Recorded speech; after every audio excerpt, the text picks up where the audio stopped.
ariko nitabiriye ejo ese ninde aje umustar utaruha ejo katurebe okay barimo hari wajyaje kwishya kuri ntuza kuri YouTube aha reka twumve byibira aga feedback gato cyane sibyo se anatwibwirwa ngo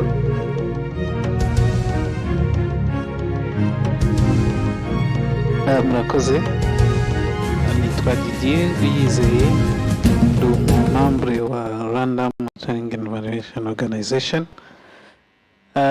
arantunguye ejo byiza nabashe cyateza nuko nari mfite akazi kafashe ariko nagerageje kwinjiramo gake ariko byari bimeze neza. arakoze cyane. Hari undi se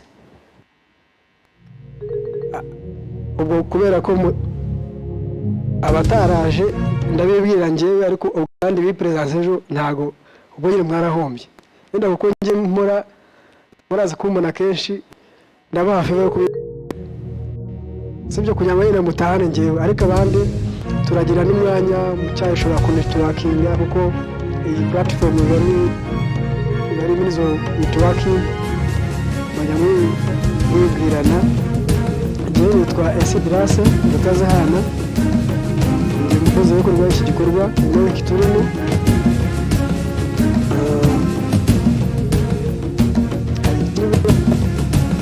bihagije. Ubwo ugize ikibazo ugize binyegera cyangwa wegere bano bashiki bacu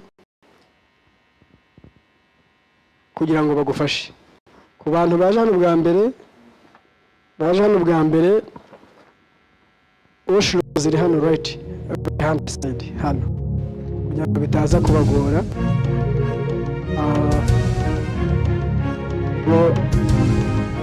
Urukije agenda mwese mwabibonye no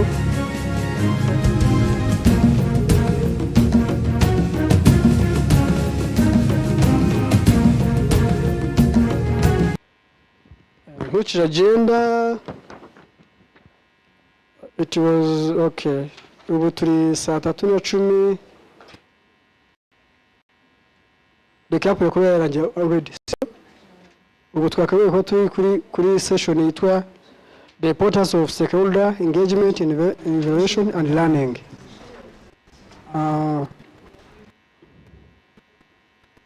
Auguste wabonetse turamuha iminota kugira ngo Pascal nuko adahari nanjye kumuvuga ngo iminota umutije ningahe kuko niwe ukurikiraho muri presentation sibyo adahari ubwo kuko iminota yarangiye kandi arameka bishingiye ku banyamuryango tumuhe iminota ingahe ya recap n'amatora. Uyu bavuze 5 kugira ngo rwose nuza time keeper wacu ari hehe time keeper wacu ari hano twa ari organizing hari umuvandimwe tumuhe 5.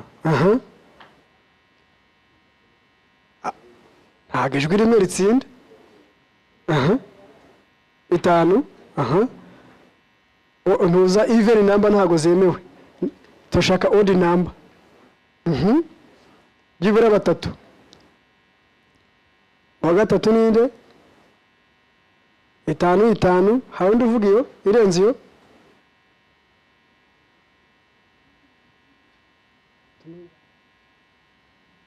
okay 5 nashaka odd number abantu 3 yewe babiri ntago yabyemeye buryo mu matora. So Auguste, the first was take us through 5 minutes as tangier 28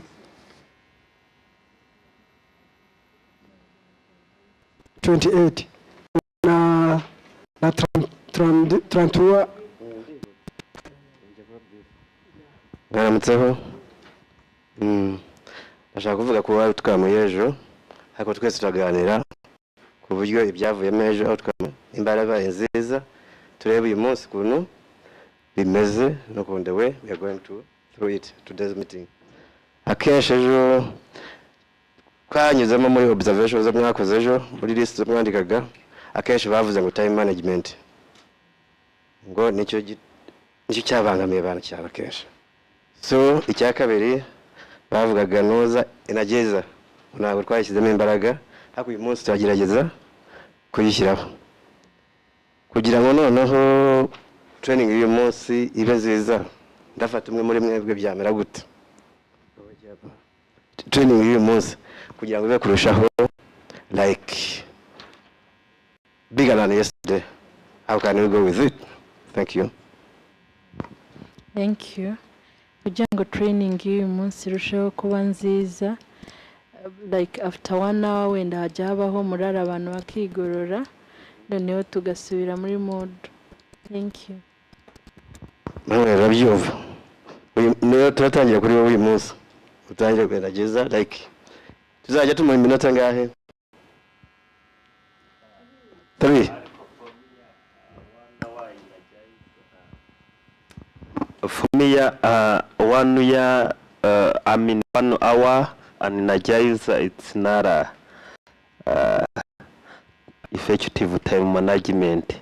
Maybe like 3 times per day, like at 11 after lunch and a little bit after 2 hours after lunch, yeah, or twice a day. That's enough for the energizer or break. So I think about 1 hour. So the main thing for us is to run M&E or many things, so it's not an energizer. Thank you. So I think you can do like 2 times in the morning and 1 time in the morning, 2 times in the after lunch. Okay, noted. Thank you for noting. Today we are encouraging participants at least to say something at least for like 1 minute, so that the meeting can go well and everyone can participate in this meeting today. It's okay? No, that's okay.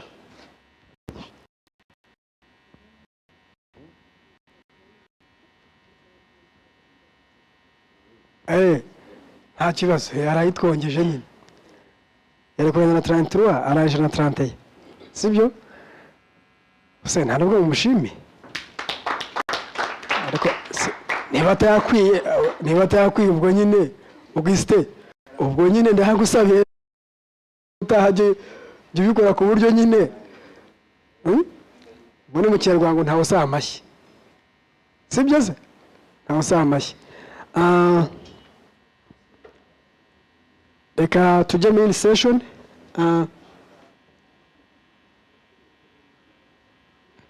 Anako mwita wa session ya kabiri yatangiye deja. Mumuzane ntuza ndabona yiranje nk'intore yishakira ibisubizo. Reka tumuzane akandi gapapuro. Noneho let's welcome Pascal from UNICEF. He is going to take through the importance of stakeholder engagement in evaluation and learning. A key topic to discuss. The importance of stakeholder engagement in evaluation and learning. Highlight this in learning. So let's welcome Pastor.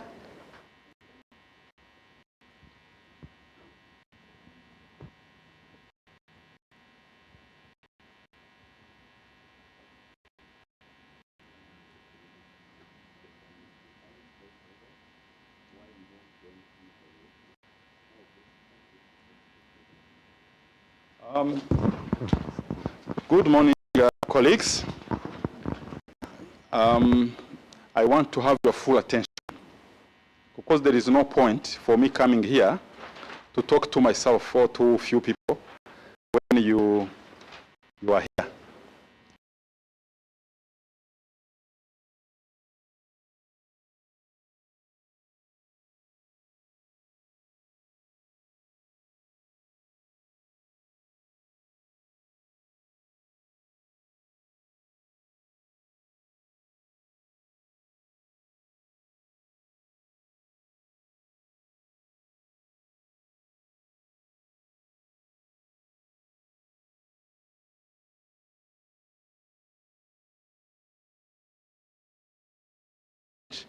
Is it same objectives? Those who have same objectives, organization with the same vision and objectives, is it what? And then the second discussion I want you to have is why should we involve stakeholders in evaluation? Why? The question why,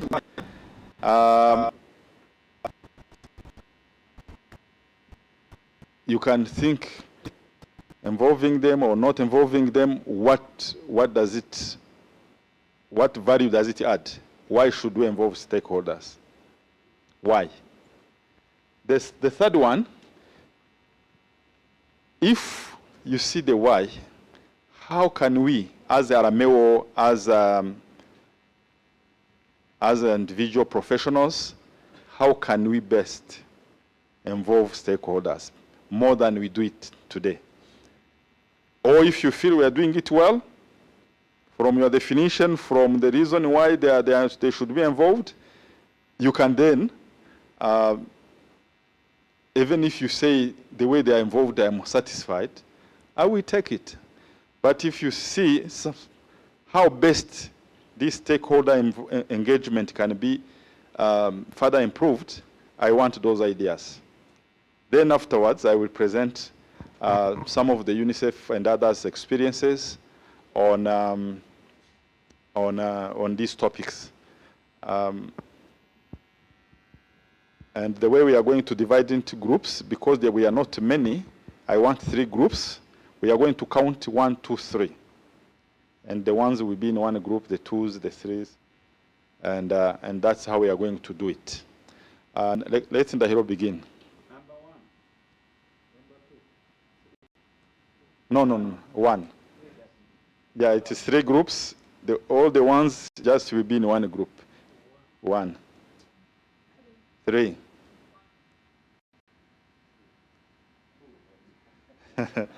I'm afraid 3.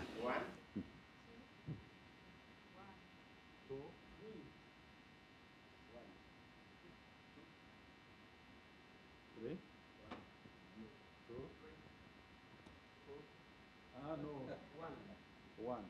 Is that Gasaba? Okay. All the ones, come here. All the ones, come here with your chairs. All the chairs are here. The chairs are here. You can grab those that are close. All the ones. Wavuze bose rimwe muze hano.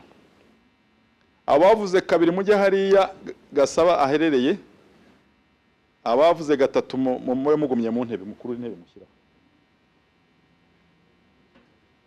Mukore cycle then answering bino bibazo.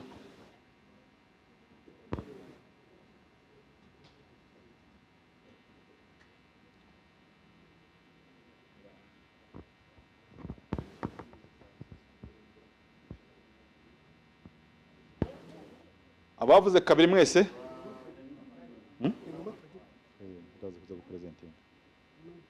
Not now. Orange group work.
government plans tukagira other NGO plans zidahuza ingengabihe cyangwa se zidahuza kalenda.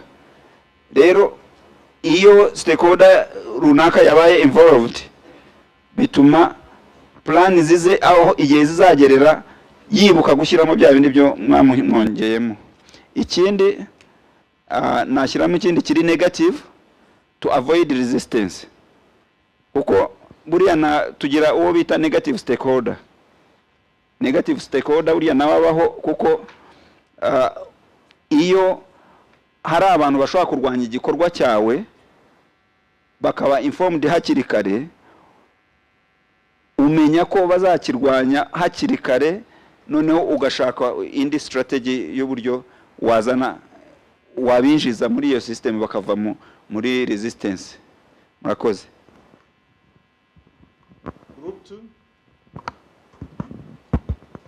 Group 2.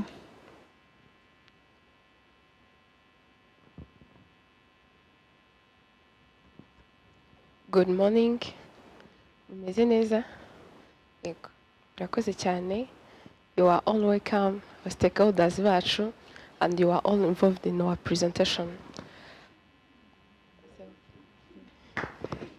As the first question, we were asked to define stakeholder.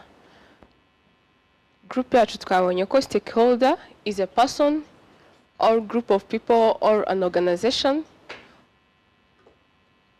participate or benefit in a project or program, either directly or indirectly.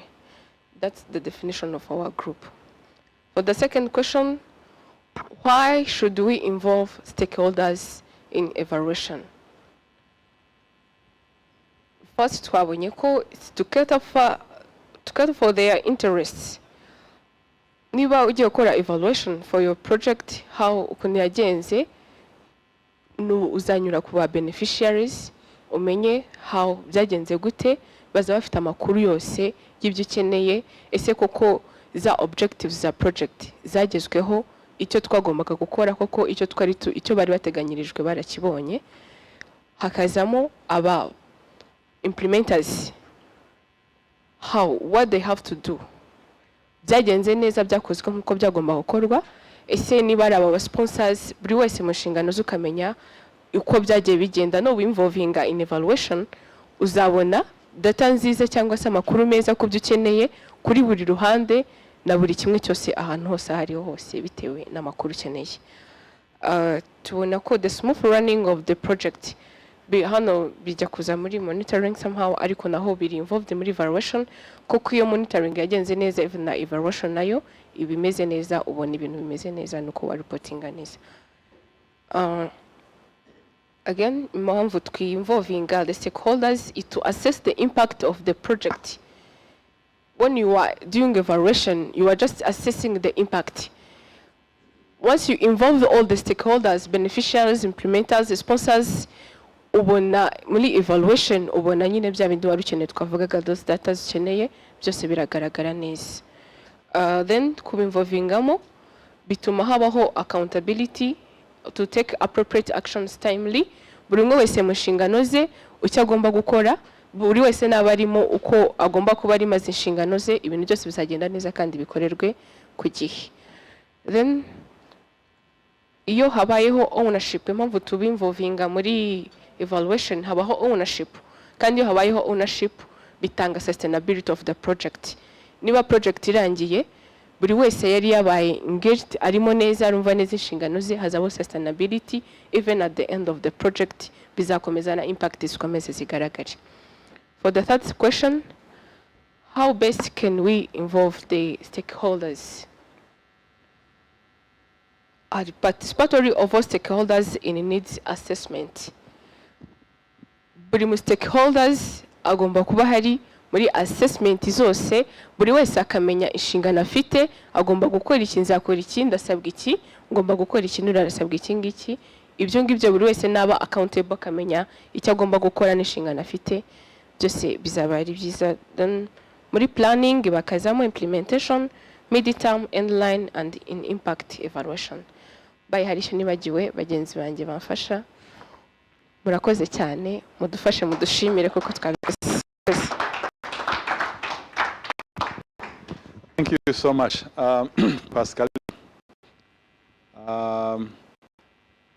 She said, avuze ikintu ngo stakeholders are important for impact evaluation, which is true.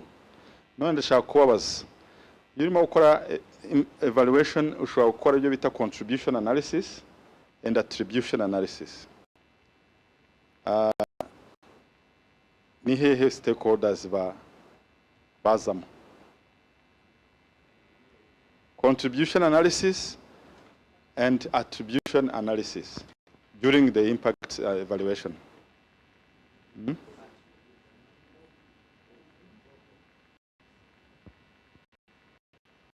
For how they come in contribution analysis, and how they come in attribution analysis. Murakoze. Uko mbyumva muri contribution impact analysis tugiye kuimpactinga nako tugiye kuevaluatinga impact y'umuhanda wageze mu gace runaka, impact yawo yagize ku bagenerwa bikorwa, nuko uwo muhanda wakomeze gucungwa neza ntiwangirike. Ucungwa nande? Ucungwa n'abawugenda, ucungwa abaturage bahatuye cyangwa n'abandi bavuye ahandi bawugendamo. Iyo rero bawucunze neza, iyo haje gukorwa impact yawo, baravuga bati uyu muhanda watugiriye akamaro, n'ikimenyimenyi umaze igihe kirekire, uduhuza n'abaturanyi. Wowe wasesinga, urasesinga ko ufite impact wagize ku bagenerwa bikorwa, ari bo contributinga kugira ngo ubashe kuba umeze neza. I stand to be corrected. Yeah. Thank you. Thank you. Kuri impact y'umuhanda ubwo urumva hajemo abagenerwa bikorwa, karere, murenge, abantu bose bakata ibyatsi, bose all those are stakeholders kuri iyo impact y'umuhanda. Ariko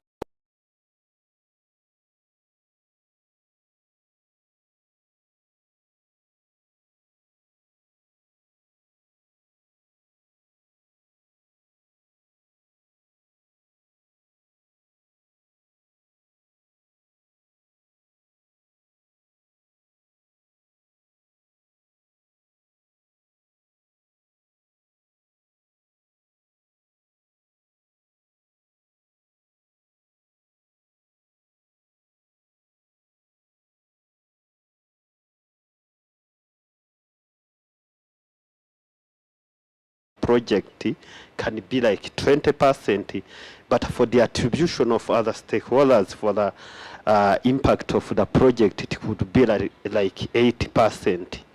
Because like, let me give an example, like UNICEF has been supporting malnutrition reduction program in the X community. For the X community to have a community without any case of malnutrition, it will not be the efforts of UNICEF only itself. The local government has attributed, other stakeholders like other local NGOs have attributed. So for me, there is more attribution of stakeholders more than contribution of the organization for the impact to be available. Thank you.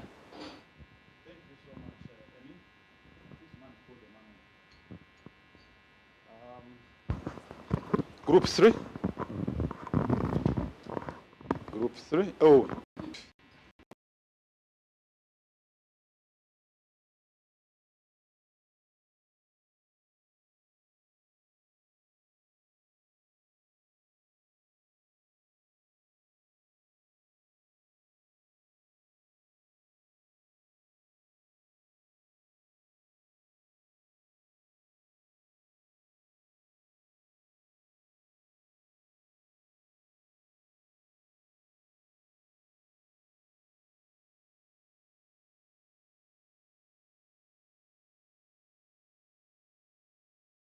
like an output or an outcome or an impact to be attained or not.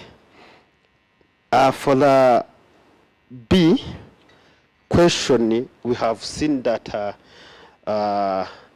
any organization or project or program involve stakeholders, one for transparency, ethical accountability, and a legitimacy purpose.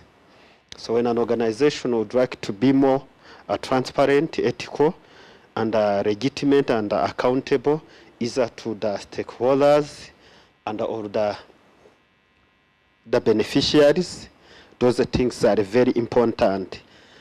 Also, we have seen for the effective communication, which could be on two ways, up and bottom. Also, we have seen that we engage them for getting their support. And when you engage them, you meet your objectives, the impact quickly and easily. Because the time or effort it can take you to get the activity done or to get it done well when you are alone, it's not the same time or efforts when you have other people involved. Sadly, we have seen that it does increase active participation, integration, and also when you have been involving stakeholders in the project life cycle, mostly in the implementation, it does increase their ownership and sustainability. So the better involvement, or it could be in the all project aspects, but mostly the M&E. And also they provide the recommendations, and there you identify mistakes area, and it helps the evaluation results to be more actionable. And also you learn, and you learn more if you involve all the stakeholders. Also, it facilitates the project to be cost effective and the quality assurance. Thirdly, how best to engage stakeholders. It's a question number C.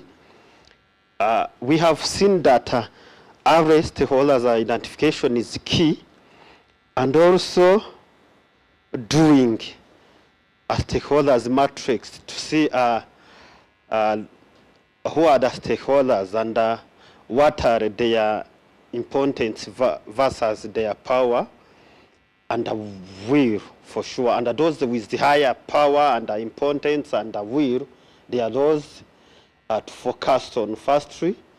And those who can harm the project to get its results, you try either to rob and negotiate them so that you bring them on the board. Also, we have seen that you better engage them when you involve them in the whole project life cycle, and involve them when you are planning a proposal, a project, you are designing it. Also, you do the M&E plan. There, bring them on the board. And when you are doing the implementation, bring them on the board. And mostly when you are doing the project M&E, so bring them. So, and also, always remember that the communication is very key. When you have the effective communication, surely you are better involving them for the betterment of your beneficiaries. That's all we had. So if you are not jealous for us, you can clap for us. Thank you. Yeah, he he talked about so many things: complementing, adding, repeating. Nabyumvise? ya complementinze yongeyeho arongera na repeta mu by'abandi bavuze byose byari birimo muri presentation, which is beautiful. I actually don't even know what else I will have to say, but we will repeat again. Mu byo avuze yatangiriye kuvuga ngo ashyiramo ijambo accountability, transparency, learning. Sinzi mu byo bavuze mbere, just at the top of his presentation. Ugiye ugakora wenyine nka Arameo, ukaba organization iri just on its own, bita on its own, nta muntu n'umwe wagutrusting. Ukoze evaluation nta muntu n'umwe wabaye involved, ukapresentinga especially where I sit, mbere mbanza kubaza method.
Findings ntago ziri clear, ibintu nk'ibyo nano bikaza kugutera kuvuga uti haracyarimo icyo improving.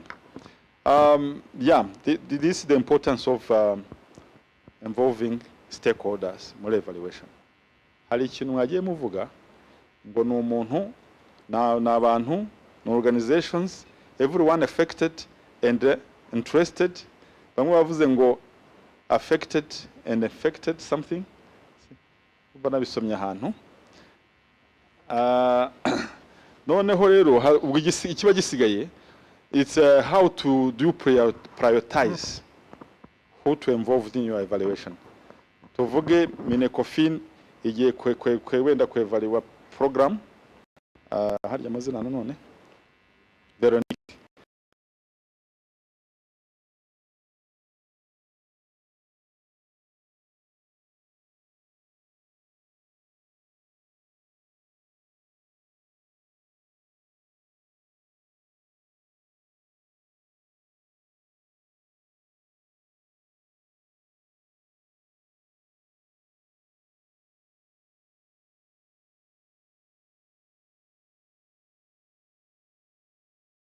We call it one.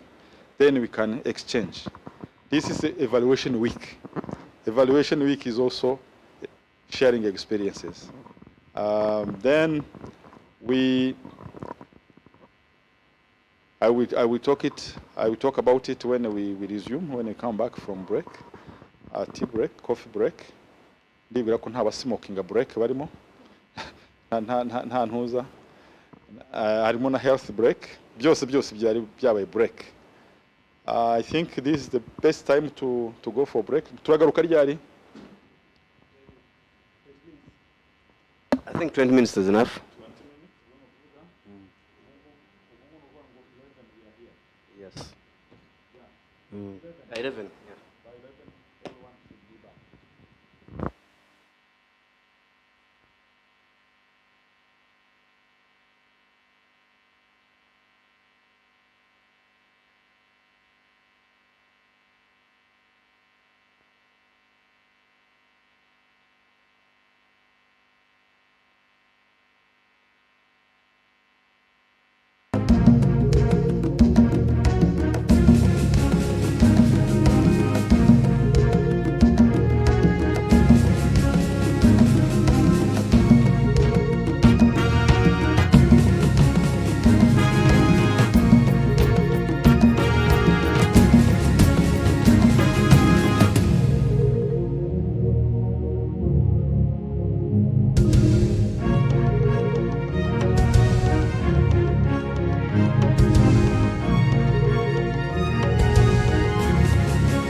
mwaramutse mumeze neza. My name is Jose, and today I get an opportunity to be timekeeper of today.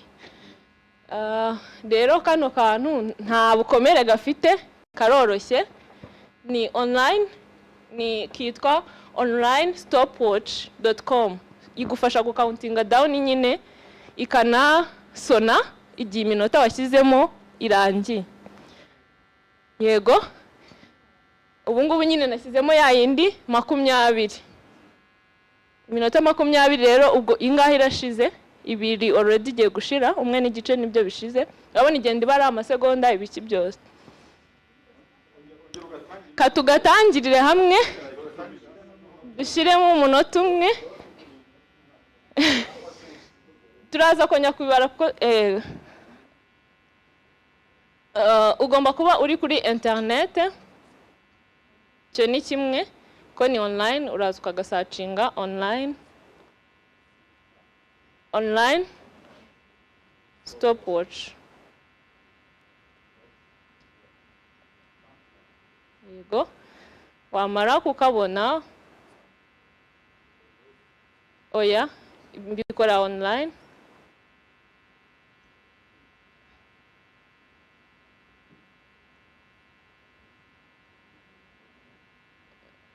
Urabona rero urasetinga nyine iminota ushaka. Tuvuge tugiye gusetinga n'amasegonda wayasetinga, dusetinge wenda amasegonda 30. Set ugastartinga.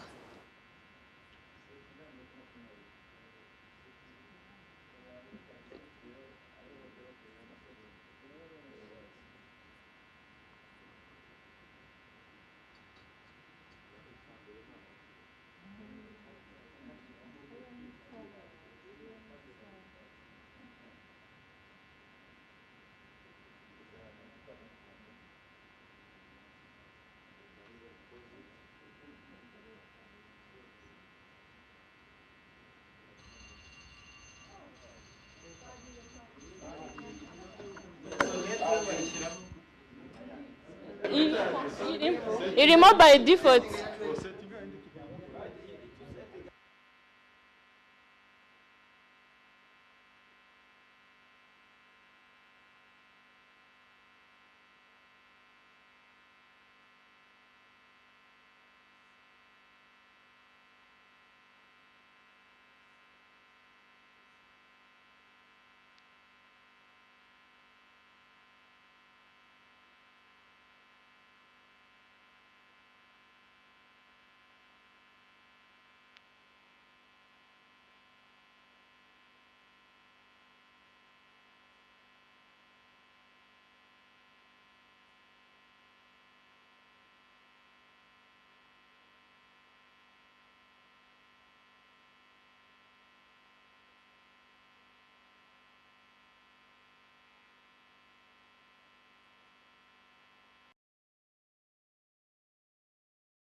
Those with Rubagimpande, can you be quick? We are going to cure those Rubagimpandis. Someone says sit down. Stand up. There you failed. Don't you remember? We said it. You do anything when I begin with someone says, and when I don't say, someone says, you don't do anything that I say. I think you do remember. So someone says stand up. Someone says jump. Stop. Oh, someone says stop. Someone says turn around. Someone says stop. Someone says dance. Sit down. Okay, guys, I have gotten another request that we can change and energize, and a counterpart of mine said that he got an hour from energizer. So, sir, can I welcome you in the front so that we can test your energize? Thank you. If you allow me, I can hand the microphone to him. The floor is yours. Thank you so much. Mwaramutse. Njye na Jazz nshaka ko dukora ni birasaba ko dusa nka dukora cercle. Turagakora twihuse. Hano imbere.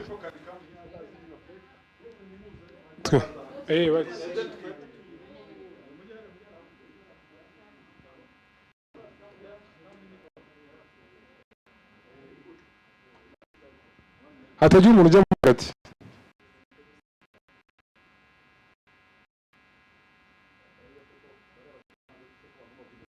Bajya kuri side kugira ngo twese duse nka dukora.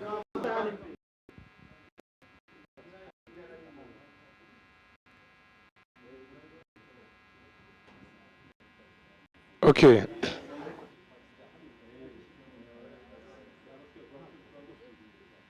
Nta kibazo kubiri. Okay, energizer rero ukuntu iteye, tugiye kuvuga kuri sije runaka, urugero dushobora kuvuga tugiye kuvuga wenda ibihugu bya Afrika. Dushobora kuvuga utigana, mugenzi wanjye akavuga Senegal, undi akavuga ikindi gutyo. Nta muntu wemerewe gutinda. Tugenda clockwise. Nta n'umuntu wemerewe kuvuga icyo undi yavuze. Iyo uvuze icyo undi yavuze uvamo. Akareba abasigayemo. Murashaka ko tuvuga iki? Ibiryo. Inyamaswa? Amazina y'abantu ntibashobora no kutubeshya. Okay, tugiye kuvuga ku bihugu bya Afrika.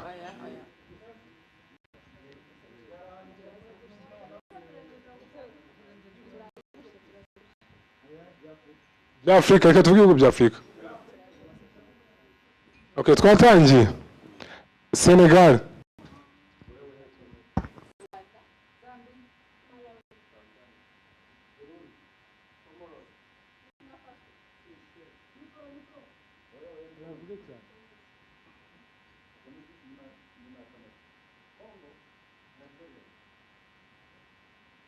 Utinda aravamo ubwo yavuyemo.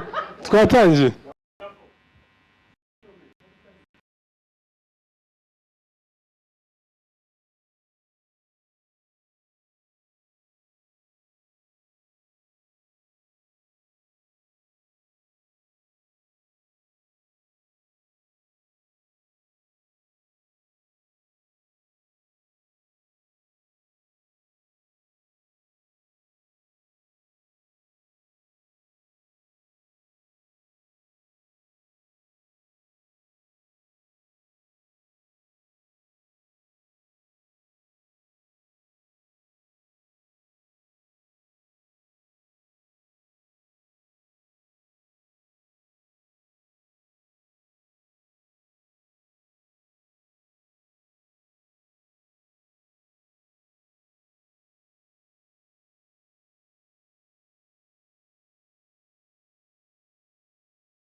ushobora no gukenera guhindura akazi ugasanga yenda aho your aspirations and interests are, ukamubaza.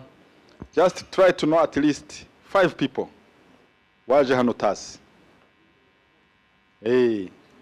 Ngewe rwose namaze kumenya nka batatu nsigaje nka babiri.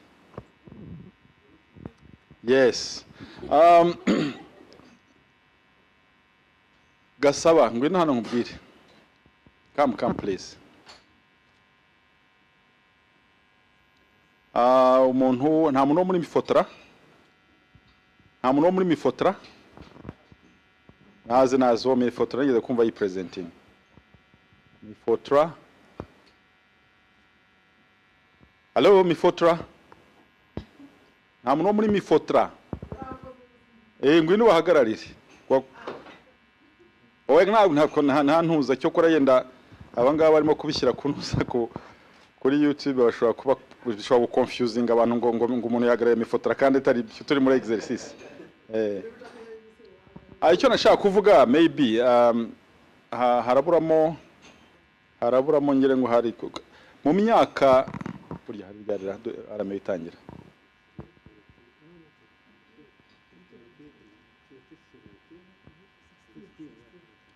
Nari mfite umushefu w'umuyapanikazi witwaga Yumi Matsuda. Uretse Estra.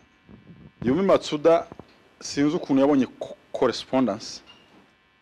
Correspondence arambwira ati dufite inama muri embassy y'Ababiligi, Belgium embassy. Noneho dufata imodoka ya UNICEF turirukanka no kuri embassy y'Ababiligi. Hanyuma tuhageze tuhahurira n'uyu mugabo. Harya bitwa Gracier Gasaba. Gracier tubona raje. Harya ntiwaje wenyine. Yaje muri yo nama wenyine. Twebwe tuza tuvuye muri UNICEF turi babiri.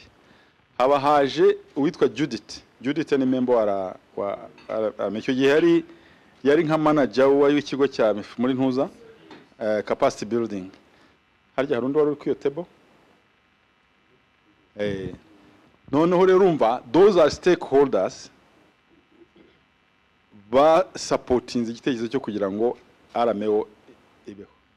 Aho yari yatangira wayiconserve imbere ayo makuru nge nta nubwo nazi nta nubwo ndakora research yayo, ariko ndagira mbereke akamaro ka stakeholders.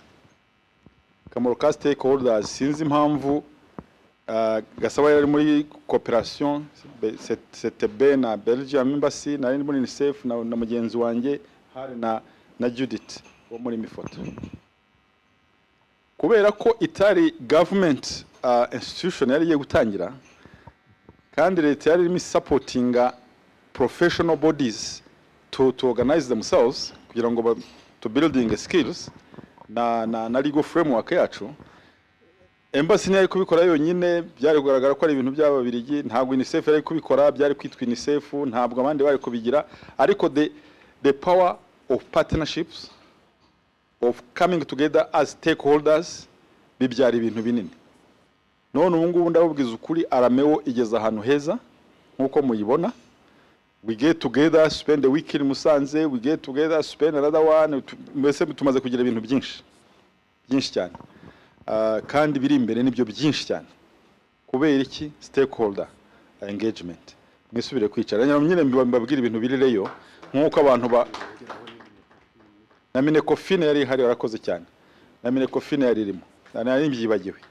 Abo muri Minecofine I'm sorry kuko ntago nabiteguye mbere bise biza gutya ndavuga ngo reka mbereke stakeholder yanabyaye arameo mbere yuko tunakomeza no mu bindi. It was a stakeholder engagement. Twagiye kuri table sinibuka icyo gihe n'uwa convening iyo nama, ariko Gasaba yarayiceyeho nanjye nari nyiceyeho na government 2 ministries bavuga ngo ubwo atari ikigo cya leta kigiye kujyaho, batubwira ati hariho ikigo cya banasi, hariho professional body yaba accountants, accountant yari maze gutera imbere, hari ni HR human resource professionals bafite nabo uburyo bafite organization yabo. Noneho rero abantu bazana na monitoring and evaluation professional body. urumva rero n'uyu munsi RDB iracya dusapoting. Reka mvuge icyo dusapoting kuko nanjye ndi member wa RMF as MD. Murabona hariya ko ndi MD. RDB iracya dusapoting, uvuga ngo leta iracyari umubyeyi wacu toujours. Noneho n'abandi muri ya stakeholder engagement turacyaraha. Namwe rero muri stakeholders. Mu by'ukuri we are going to talk about stakeholder engagement when we are stakeholders. All of us. Organization yacu hagarariye individually we are all stakeholders. Nagira nayo makuru kwenda kubashyashya batarabona historical background yaho byavuye mugireho glimpse kandi gakeya kukuntu byagiye byevuriwe. Yeah. Nagerageje gukora ino foto rongira ngo iraza kugaragaramo gake ariko ndabona itagaragara. Ejo mwandi iyi foto mwahengereye ngiye murayifata none ntabwo ndimo. None ikibazo n'umupira wanjye ntawubuze ariko nta kibazo. Musanze nazifashe he twarafashe. I am always part of you people and you are a wonderful group.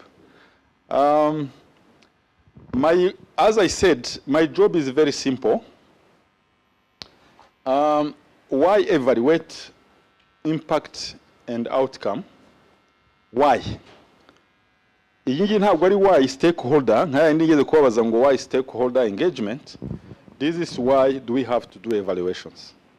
We do evaluations kubera ko dufite donors and stakeholders bakeneye amakuru. Kandi bajya sinzi umuntu hano wigeze kuvuga ngo icyambere na amakuru igihe ya mushiki wacu yatwigishaga kara kitwa ngo stop watch no stop watch.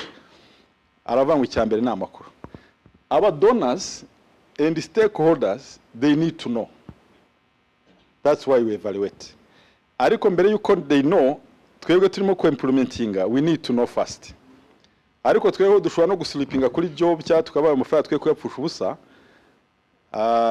Ariko abandi kubera ko dufite MND data, ariko abandi bakeneye amakuru. Umudona akavuga ati I need to know what transpired or what happened, the impact, the progress you have made. Aba stakeholders bakavuga turamushinga waduha ngo tumenye ukuntu wabyaye umusaruro. To be able to demonstrate effectiveness of an intervention.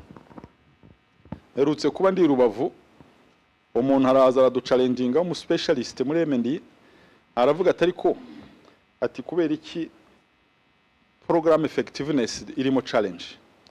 Program effectiveness meaning iyo turimo gukora ejo narabivuzeho hari iyo turimo gukora the theory of change, turimo kudesigninga programs, usanga ibitekerezo n'aba stakeholders twabimazeyo. Ibyo twize ibyo twanyuzemo experience yose tukerekana ngo we are going to reduce this problem from this level to this level, or we are going to increase the access and whatever from this level to this level. Tukerekana how we get there. Twaza muri evaluation ugasanga some of the issues zatumye tutahagera. Ejo bundi numvise fenomene nziza rwose. Population growth is always a factor muri ibyo bintu, ariko no hakaba hazamo n'izindi factors za climate change n'ibindi byinshi bishobora kugenda bizamo muri hagati aho ngaho. Then program effectiveness ugasanga kwa kuntu twabidesigninze twizera ko tuzabigeraho, ikibazo ugasanga twageze kuri bikiya cya twarabirengeje cyangwa se hamwe byarakunze hane byakunze. Ubwo rero it requires a constant learning, constant analysis, constant evaluation kugira ngo dushobore kumenya what we are doing, niba birimo gutanga umusaruro or not. Yoroni ni role yacu ya MND to support program people, management and others, policy makers to do that job. Ku developing at OR ukabuze neza ibyo ushaka kugira nuna advertising mu consultant azabaza ibyo ashaka ibyo mushaka, noneho uzatanga amakuru ashobora ku informinga the donor, yourself, the stakeholders kugira ngo barebe ibyavuye muri wa mushinga. Second, we want to evaluate how we evaluate impact and outcomes kubera ko programs zigenda zirushaho kuba integrated. A lot of innovations coming. A lot of humanitarian changes zigenda zizanwa nayo zikeneye kugira ngo duhore. It's a constant learning. It's a constant learning. Natwe ubwacu dukeneye kumenya as professionals. Niba haje innovation nk'ubu ngubu ejo bundi hatangiye umushinga wenda bamwe ushobora kuba mwambuzi cyangwa mutaramenya witwa Giga. Giga ni ibintu dukoraho na Ministry of Education, ICT, yo gukoresha technology muri teaching and learning y'abana mu mashuri. Ubu amashuri menshi arimo araba connected, gadgets ziratangwa aho bishoboka, abantu benshi noneho kugira ngo bakoreshe technology muri education. Ubu rero turimo turakora baseline yayo kugira mu minsi iza tuzarebe impact ya technology muri learning outcomes. Bifasha gute umwana ufite computer akaba ari connected kuri internet, amasomo akayabona, mwarimu akayatanga, iki bifasha bite par rapport ya traditional way of teaching. Everyone is interested to know. Stakeholders harimo RISA, harimo Mini Youth, ICT, Mini ICT, harimo Minedik nka coordinator, harimo UNICEF, harimo n'abandi. Those are stakeholders. Shobora kuba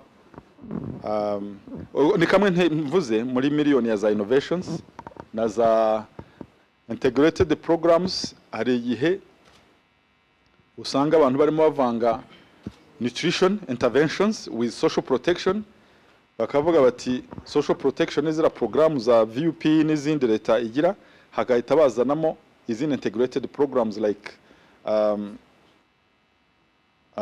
program za nutrition gira inka munyarwanda ya program president yatangije. Hari nyinshi is integrated programs rero gakenera kumenya how are they helping. Ni evaluation and evaluations nibyo byose bigamije kugira ngo yani parking. Hano hasi bakavuga ngo organizations need more impact evaluation evidence to take transformative intervention to scale, to improve the decisions on the most efficient allocation of limited resources. Kubera ko turi muri mwisi ifite resources zitari unlimited, kugira ngo ugire the most efficient allocation of the resources you have, wagombye kuzitargetinga kuri proven concept, proven innovation, proven interventions, kugira ngo ntujugunye amafaranga make yari ufite mu bintu bitari evidence based planning cyangwa se munoze.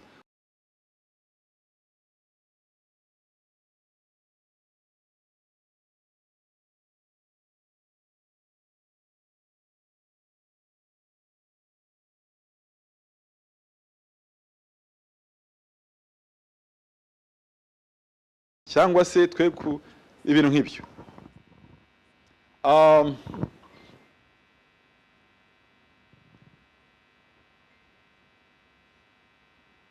Fostering policy uptake through close engagement with national stakeholders.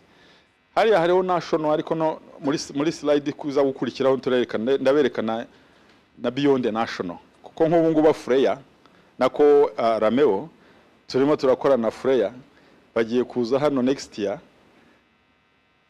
For what? Kugira ngo Freya African Evaluation Association ize mu Rwanda for what? Muri partnership na stakeholder engagement. Kugira ngo to fostering a national policy uptake through close engagement with the national stakeholders, often we produce excellent impact evaluations, but we fail to influence decision makers or the planners or the whoever want to use them for. So we're producing a very, very solid evaluation report. Noneho ugasanga namwe ubwanyu internally ntago murimo kwibyaza umusaruro cyane as you should be doing. How to ensure findings are taken up by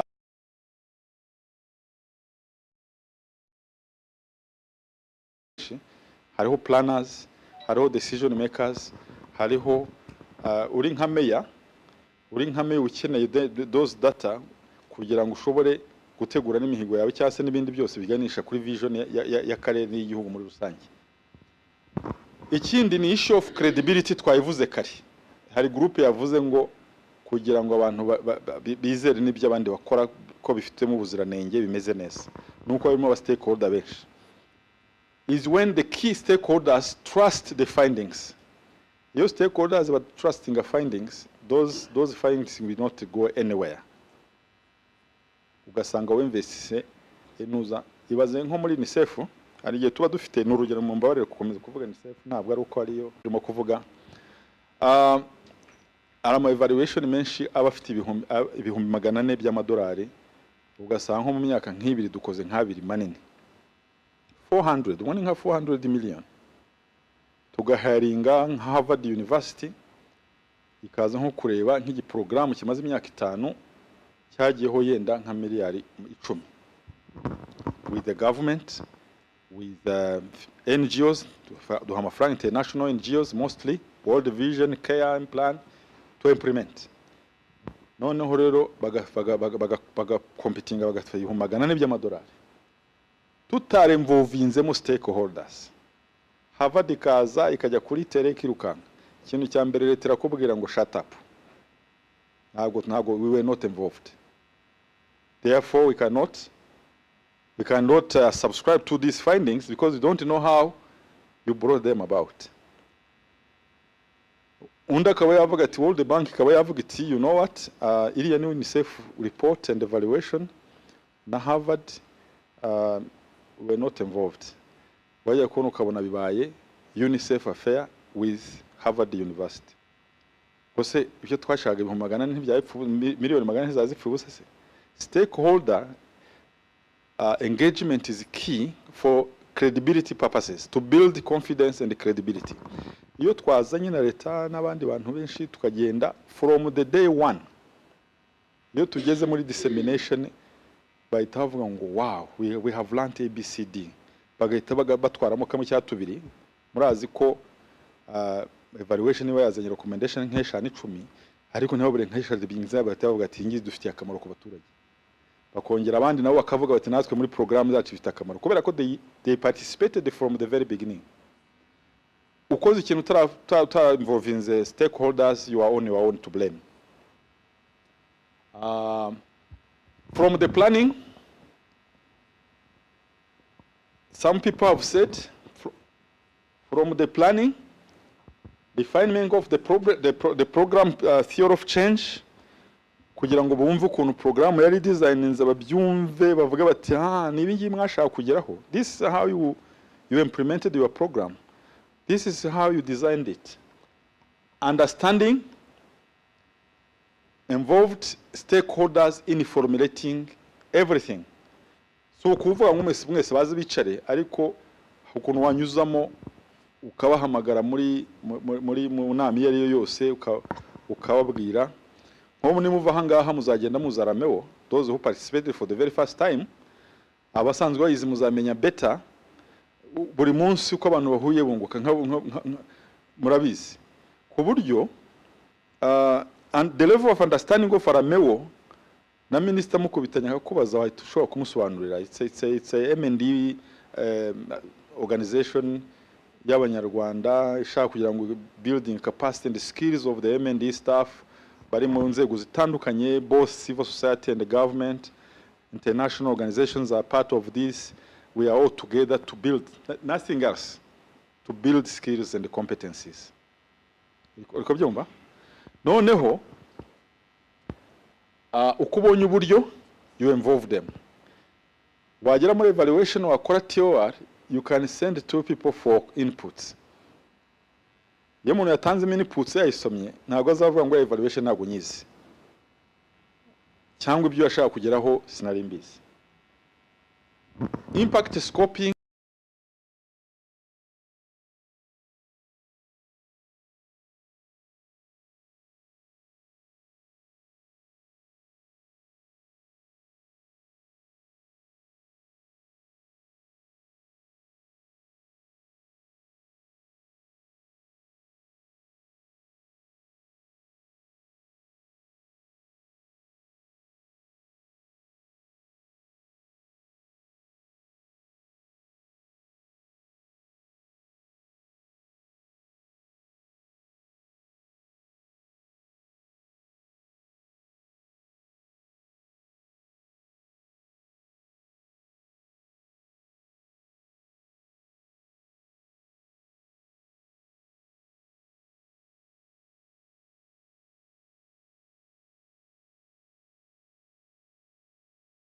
batangiye kubamo n'abandi harimo ngewe benshi cyane ntazi kuko ntago nabamenya bose ariko stakeholder engagement importance yabo murimo muragenda muyumva ko ndagenda ncaho umurongo nerekana ko if you miss to involve them either hano uzagishya gutwara ariko your work will not add value.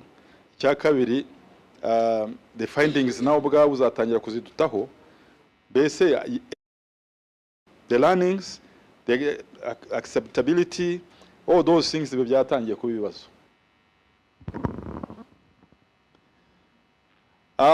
Iyi ngiyi ni one example nanone ndacyari muri UNICEF ngenda mbaha example kuri importance ya stakeholder engagement.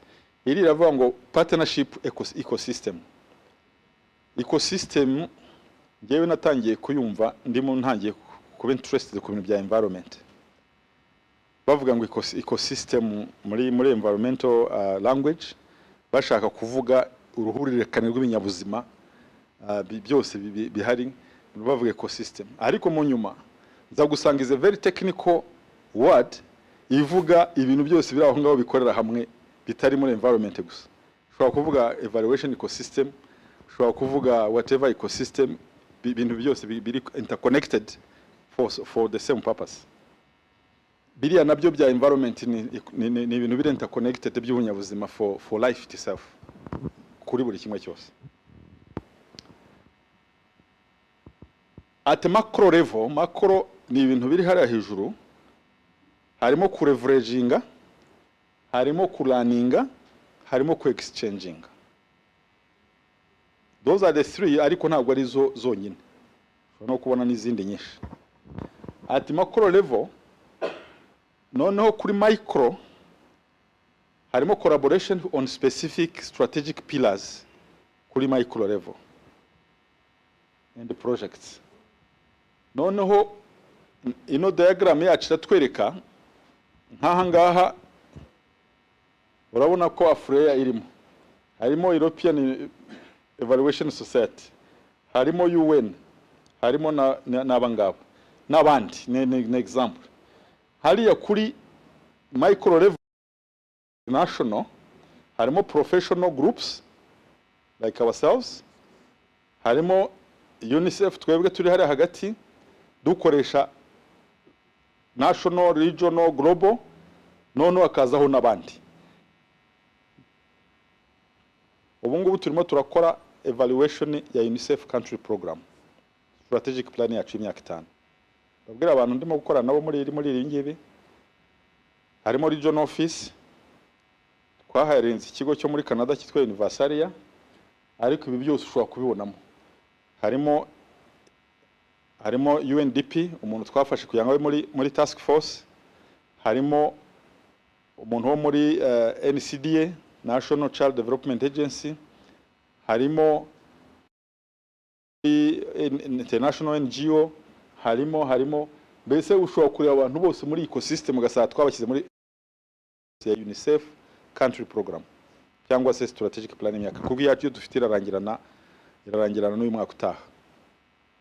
Yari kubirangira muri June ari kubera covid twumvikana mene COFIN kuko ni coordinating cyangwa se governing UN agencies amaplan yose ni ari PNID ari UNICEF ari iki byose twamaze gusinyirwa cooperation agreement na government ariko our plans are discussed there ntabwo bijya muri minafete. Ubu rero turimo turakora evaluation ariko ndashaka kubabwira ko ino ecosystem ihari kira cyo kureveraginga rero leveraging resources, leveraging knowledge, skills, experience byose, learning and exchange. Evaluation yibaye abantu benshi bashaka kuvuga ngo dukeneye kwiga aya makuru, niyo mpamvu irangiye duhita dukora ibyo bita brief. Ugasanga abantu b'abahanga bafite ubumenyi mu bintu bya infographics kugira ntuza tugakora ka ntuza bwabo document butoya cyane kugira ngo bavuga bati people need to learn, people need to know. kuko bizabagirira akamaro kereka iyo ntacyo ufite nta cyavuyemo wenda bavuze ati evaluation has not I mean the project has not achieved what it was intended to achieve. Ariko iyo harimo good lessons to share ukaba ufite strategies za dissemination, ibyo byose rero bikora iyo uri muri ecosystem akaba ari uheraho. Nk'ubu ngubu tuvuge nka bafite email zanyu namara kubona good ntuza nkahita mbohereza mwese bityo muri national global everywhere mu buryo abantu importance yayo urayumva kuko hari nk'igihe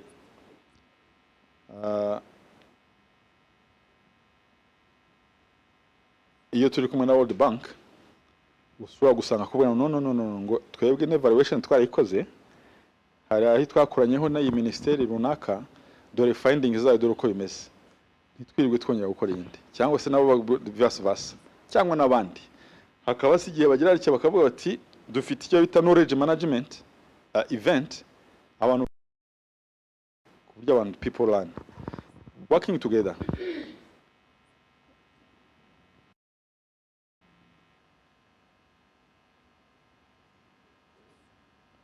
Ibi ngibi nkuko nababwiye it's going to be a repetition kuko mwabivuze mu magroup se byavuzwemo it's just a matter of repeating nshatse nanabyihorera ahubwo ndi kuri ibyo nari nashyize hamwe hariya kubera ko nabonyemo ibitekerezo byiza hano which basically was said.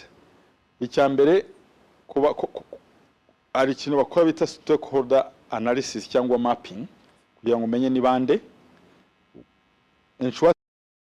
in communicatinze babyumva ntabwo ari ngombwa ko babimetiriza nkaho byirirwamo ariko they need to know what is happening, they need to know that place, they need to know, you need to communicate the purposes and what third ukaba involvinga muri discussion zose mwabivuze mu magroupe ukaba involvinga muri design ya evaluation as much as you ukaba theory bakaguha comments babandi bakiyahisemo n'ibindi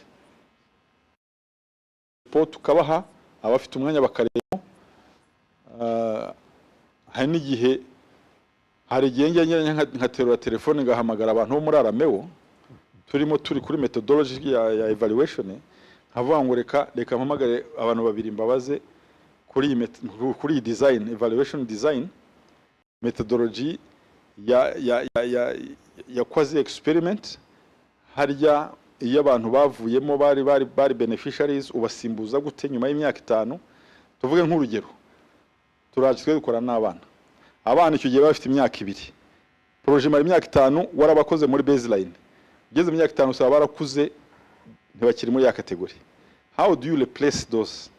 None tukiga methodology za replacement.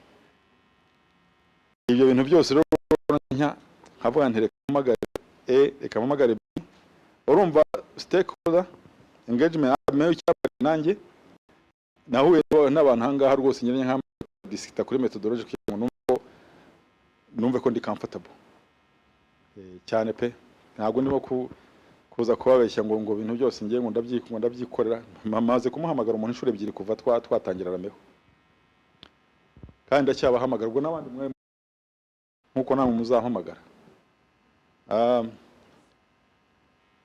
baga participating muri implementation mukanya ndaza kubereka ko tubigenza twebwe ku participating muri implementation bari muri steering committee iriya ni kimwe n'ikira cyo kujya muri implementation mostly the task force muri dissemination mugafatanya nubwo biba atari ibyabo ariko hari igihe abantu bagira cyo bakagufasha muri dissemination bakavuga bati wow this is a good report worth reading. No learning na knowledge management abantu hari igihe tugira ibyo bita evaluation network meeting wenda bigire tuzavuge tuti tujye duhura mu kwezi minota mike si ngombwa the whole day tube twateguye NGO eshanu mukoramo a presenting learning yavuye muri graduations iwabo muri M&D for knowledge sharing. Abari advanced muri knowledge management bafiteho na website ifiteho iyo ntuza iyo yitwa knowledge management page ushobora kujyaho ukiga ugasomaho ibintu ukagira ibyo wungukamo ukawakura aga template tools template ukagasangayo kakoze iki bagakoresha muri partner analysis muri stakeholder analysis ukakabona ukakadabuta singomba guterura ngo bitware gutyo nk'umuntu uteruye ibuye uhita ugahuza n'ibyo nawe ukeneye ariko nibura wakabonye ugasangaho steps zo designing evaluation ugasangaho steps za M&E sinzi niba harya remo tuyifite ntuzara twari twagira website turayifite ibyo bintu byose byagombye ariko murumva ko nkiri inyuma nkeneye kugira menya ngomba kubivuga nitonze ninde muntu wagereza kuri ya groupe yacu Oliver wakongera ugasharinga link yayo mbere yuko banyirukana muri RMO nkahita ngira nsura ibyo bintu mubishyiremo nubyaye ku joking kuko ntago tuhanga tugira ubwo abantu benshi baza tugashaka abantu benshi bamenye ibibumenyi noneho kuri website kuba well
and impartiality niba muri mwe evaluate mukeneye abo bantu bana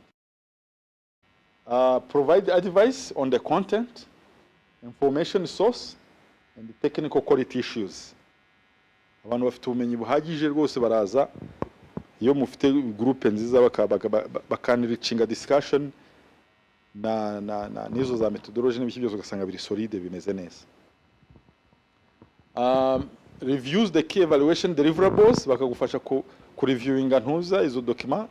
Deliverables includes inception report, final report, the brief, izo byose bakagufasha kugenda mugira. Facilitate the dissemination and uptake of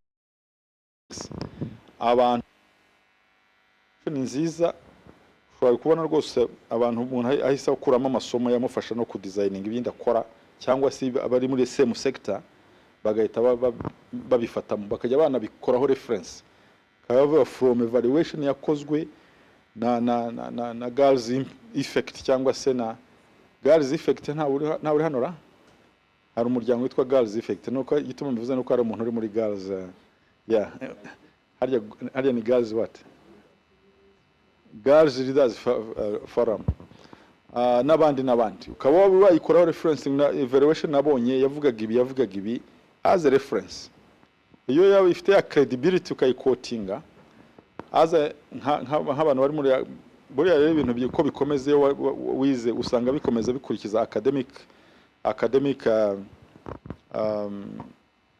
way of doing ugasanga bifite theoretical framework bifite izo methods and the processes ukurikiza ukuntu wandikaga memory yawe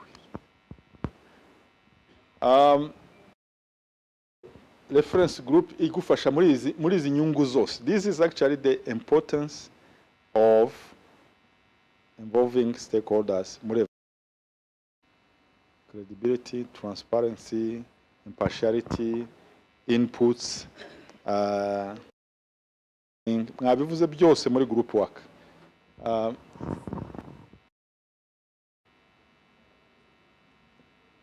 Thank you so much.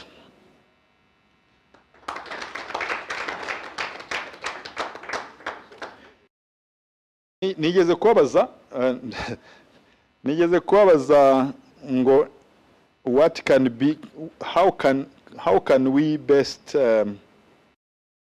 stakeholders,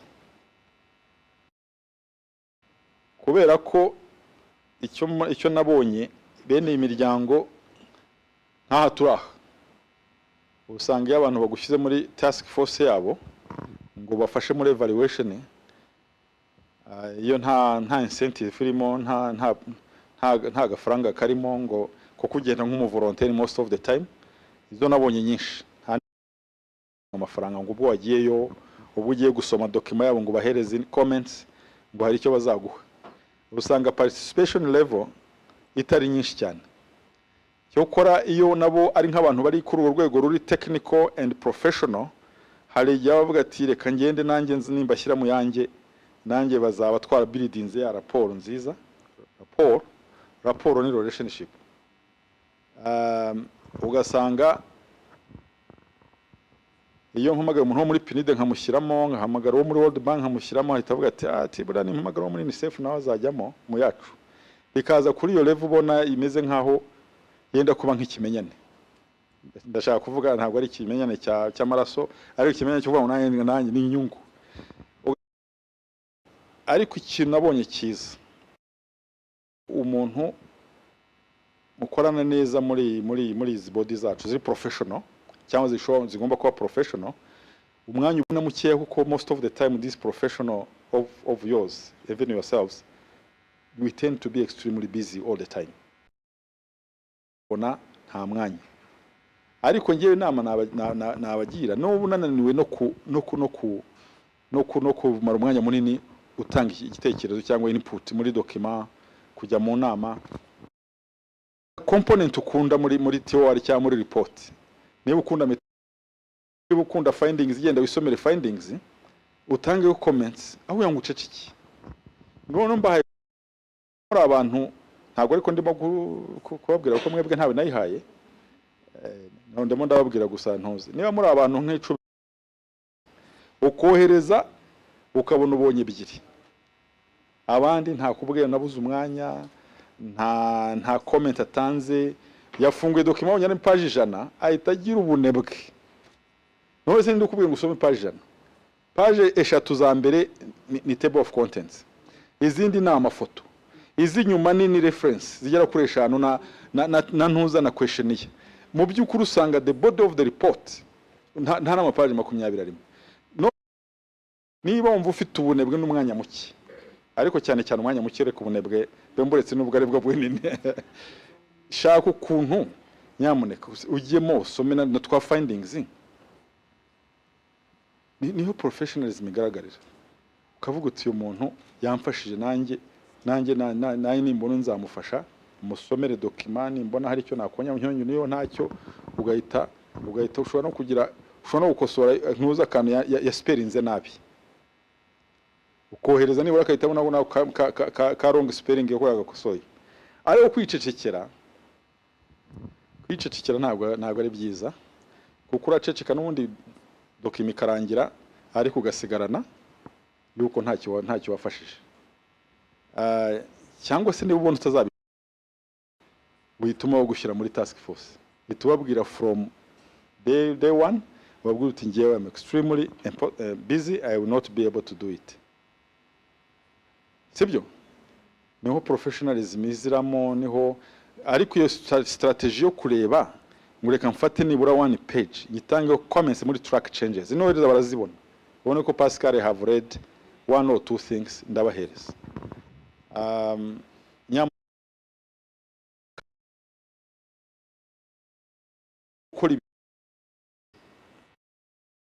it helps a lot muri space turimo kuvuga iyo ugiye ukareba nka MND ugaparticipate muri evaluation ukumva iyo nubwo utagira icyo uvuga kubera icyongereza cyangwa se kubera teva uritimi ko ntubura icyo utahana agitahana ukaba usi n'umuntu uzabaza nuramusuhuye nabyo uti nzafata iriya report ngiri yanjye kandi rero muri iyi ever changing environment y'akazi hari n'igihe bakora restructuring bajya kubona rusangira guhamagara ibigo ngo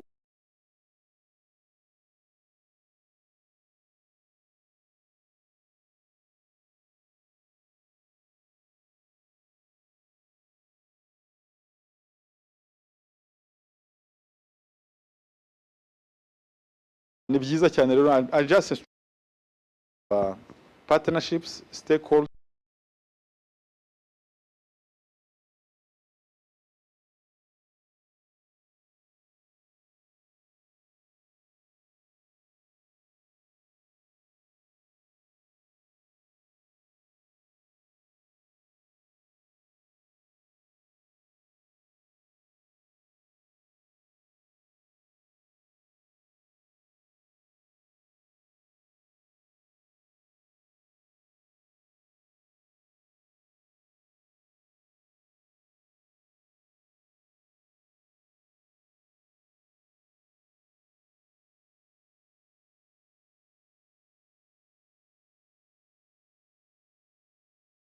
Yes.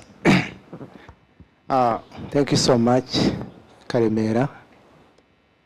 I'm called Benon, Romeo member. We actually appreciate the slides that have been presented. Only referring to the credibility of yes, you can actually do a very good evaluation report, but the policymakers, in government we have something that is coming up called the priority of priorities, whereby you find a list of issues to be tackled too. Yes, there are many, and they have been.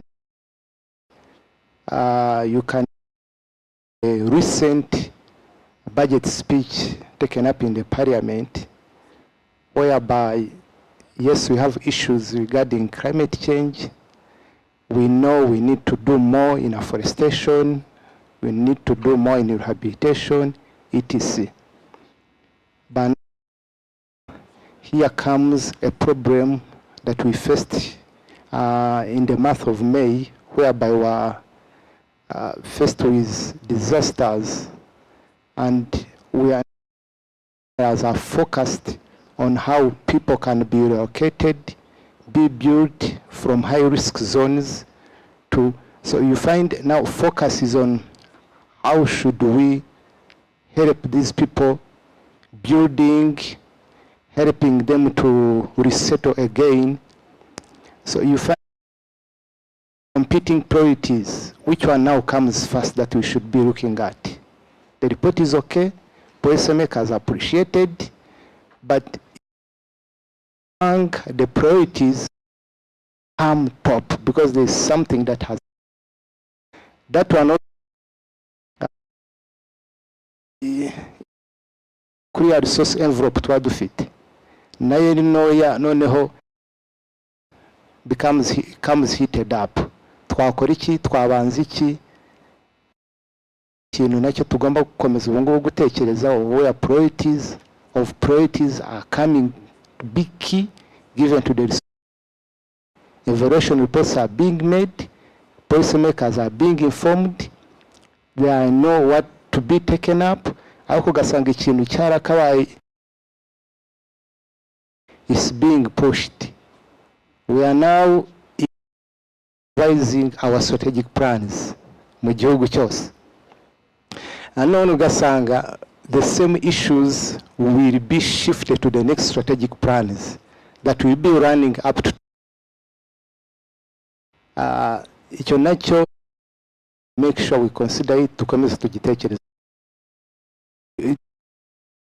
But it was just a compliment to your presentation. Thank you so much. Yeah. Thank you so much, Benan.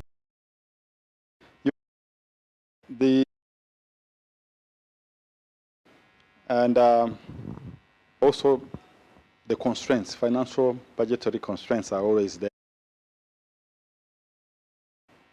Muri civil society, ubwo nyine shiftinze mbijyanye muri civil society, hari iriya hari igihe dusanga ikintu tutagifitiye capacity internal, tutagifitiye tukareverage advocacy, tukakireba abagikora neza, tukabwira ngo nyamara findings and which can make a difference. Ukabona abifasha. Ariko rero the level you are talking at, which has the whole country and resources nini, iyo ngiyo nta wundi babishifting aho cyane izindi bityo. Ariko it's always advocacy, is always resource mobilization, is always prioritization, is always an ongoing. Actually, the policy, nkora masters muri policy, baratwigishije ngo the policy is a constant of constant discussion, dialogue of improvement, something. Hashize imyaka 15, ariko kandi nubwo nabyo bifite aho bihurira, ni continuous dialogue izanamo izo element zose, ku buryo rero niyo ya program effectiveness nigize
Yeah. Murakoze cyane. Nyuma y'ayo mashyi mbabwire ko ejo habayeho za presentation zitandukanye, habamo na group discussions. Hari challenge yagiye igaragara, inzi banje twari hamwe hano barayibuka, ijyanye na evaluation part. Twebwe tubona cyane twibanda muri monitoring ariko hari aga component kajyanye na evaluation kataraba developed cyane, kandi mu by'ukuri birumvikana namwe mwabivuzeho bijyanye n'amafaranga akoreshwa, cyane cyane budget ya evaluation akenshi iyo ibonetse iba ari nyinshi, bisaba nabo noneho aba professionals, ugasanga institutions nyinshi nka UN agent, NGOs zisa n'izikomeye cyane, amafaranga bayashyira muri evaluation cyane kugira ngo barebe impact byaba byaragize ku bagenerwa bikorwa. Azamo stakeholder involvement.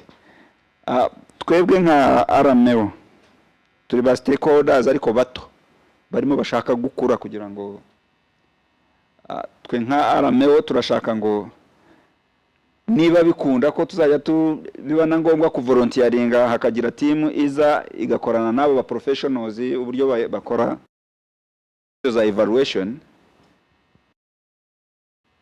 byaba byiza. Ntago mvuga UNICEF yonyine, n'indi institution hano iramutse ishaka gukora nkunuza ifite aba professionals baje wenda cyangwa se reports zakozwe muri iriya forum ya cyangwa reports zacu zaba zarakozwe group ibijyanye na evaluation, kugira ngo tugende twigira kuri zibandi uko bakoze, kugira ngo natwe tuzageraho tube professionals muri M&E. Murakoze.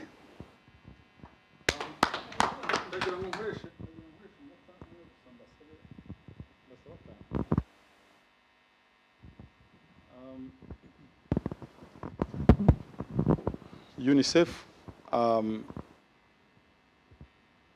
turi partneringa everybody muri stakeholder engagement. None in evaluation week, the concept twigiye no kuri leta yacu ya week, ikintu cyose week, karakantu ni keza kugira abantu bafocusingeho. Uko nabonye muri ukuntu uyu mwaka RMO yabiteguye, byabaye nkaho wagira ngo ni no kwinegura, ariko wagira ngo ahubwo bibaye impuza ya training.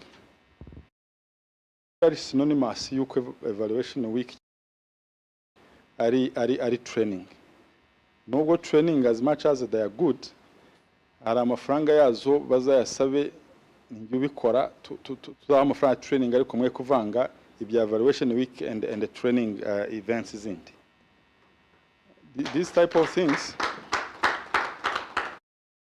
for events like week, nibyo kugira ngo disseminating makuru yuko RMO iriho, tuyikundisha abantu awareness, abantu bigo bikunde evaluation cyangwa M&E. How best can we do this next time? Kubera ko nyine naturacyari young organization, nubwo ndimo kubabwirwa nayo ndibwira, dukwiye kureba ngo evaluation week ntabwo ari training week, none tukatandukanya za activity zayo. Nimwe tekerezo for me bazana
in itself ryabyo niyo bibaye byinshi cyane abantu basigara babaza izo training over training zitarangira for what kubera ko emendi nabivuze ko tutayize mu mashuri twese twagiye tuyihurira nayo mu nzira benshi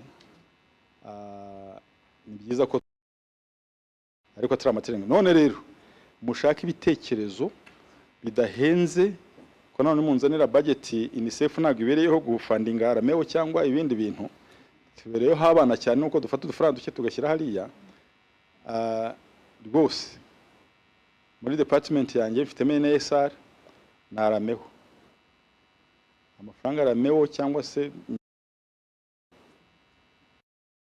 ubona pe udutegerezo twiza nk'utwo twagira akamaro abantu benshi nk'ako katuruzi ku ntuza rwose ishinzwe umukonsilita wabyo dushyirira muri komite nyobozi mu bitwigire ku buryo abantu bazavuga n'ujya kuri ame uzahakura template wakoreramo M&D framework wakoreramo M&D table ibintu byose wagiye ukasupure betari ukuvuga ngo nzaterura ururevolution ndambi ibintu bikeya byiza gira akamaro abantu benshi kandi gutangira ukatangira n'ibintu bye ikindi nuko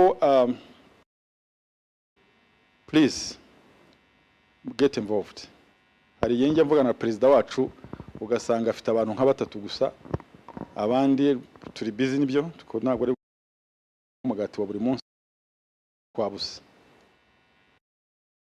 dufatanye kuko nawe ntabwo twamutora ngo tumushyira hariya tumureke ngo yirwarize tumufashe kugira ngo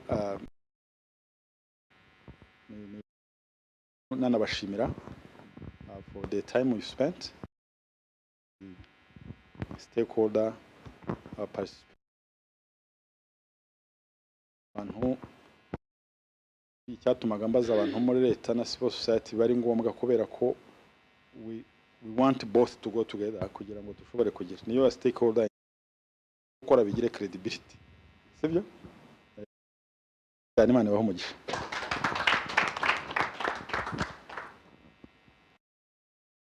Appraisal for Pascal. Good afternoon. I hope everyone is okay. We are so slightly behind the schedule. I think we are 15 minutes late, and each and everyone here that 10 minutes, if you agree. A small activity we want to do. We want to learn from each other. I think I am one person who prefers participatory approach than someone telling us how it is going to happen. Some of us don't know the applicability of some things they are telling us. So if as a group and from each other, group 1 or 2 presents, there is something we shall take home. So if you allow me, we are going to break in 3 groups. Are we together? Are we together? Or we first get some energizer? Closing, or we are. Okay. So we have, I don't know if everyone today's agenda. We have one item that we need to do before lunch, which is a group discussion. The role of evaluation and learning in promoting equity, and we are going to identify what is in run. So we are going to do 3 groups. We are going to count from 3, 2, 1, 3, 2, 1, and then have the 3 groups.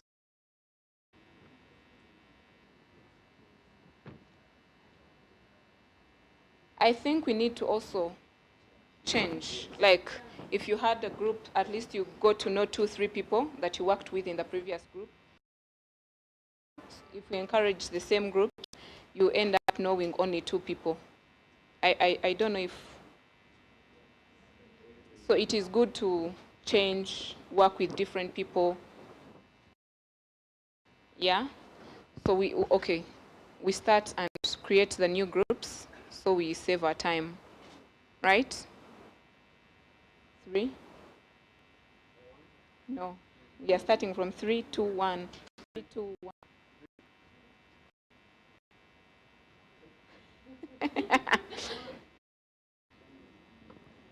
Let's, to save time, the timekeeper, please, let's use 10 minutes.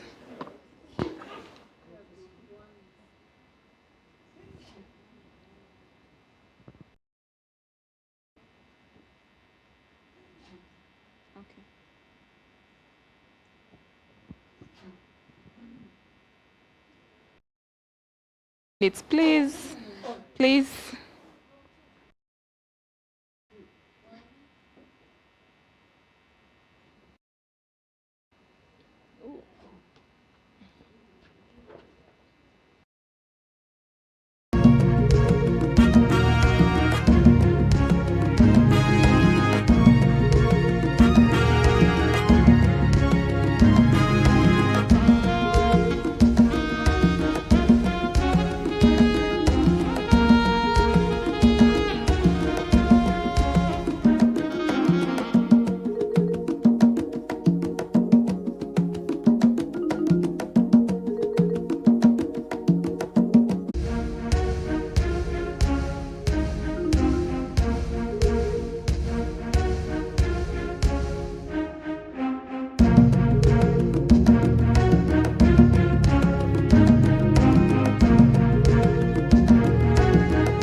Kuri evaluation and the learning in promoting equity, it helps in identifying those lagging behind.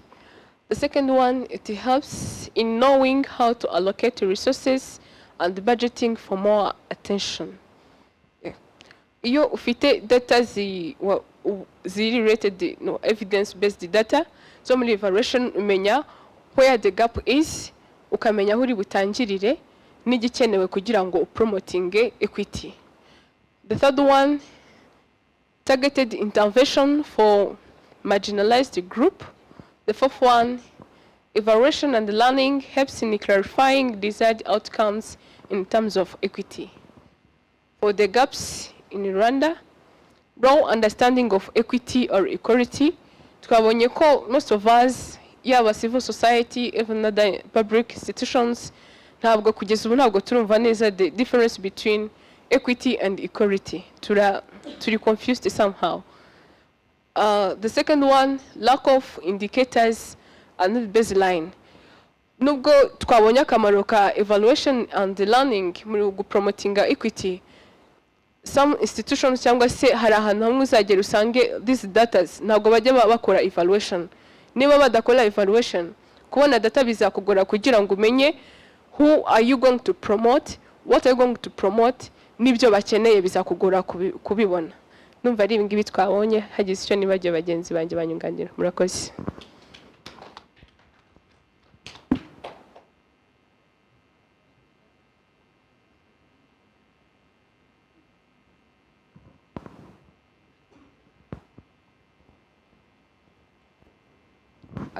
Thank you. You say that there is still an issue mu Rwanda, there is low understanding of equity and equity. Mwadufasha mukatubwira equality and equity, mukatubwira difference yabyo kugira ngo tubyuve kurushaho. Murakoze. Ntabwo ndi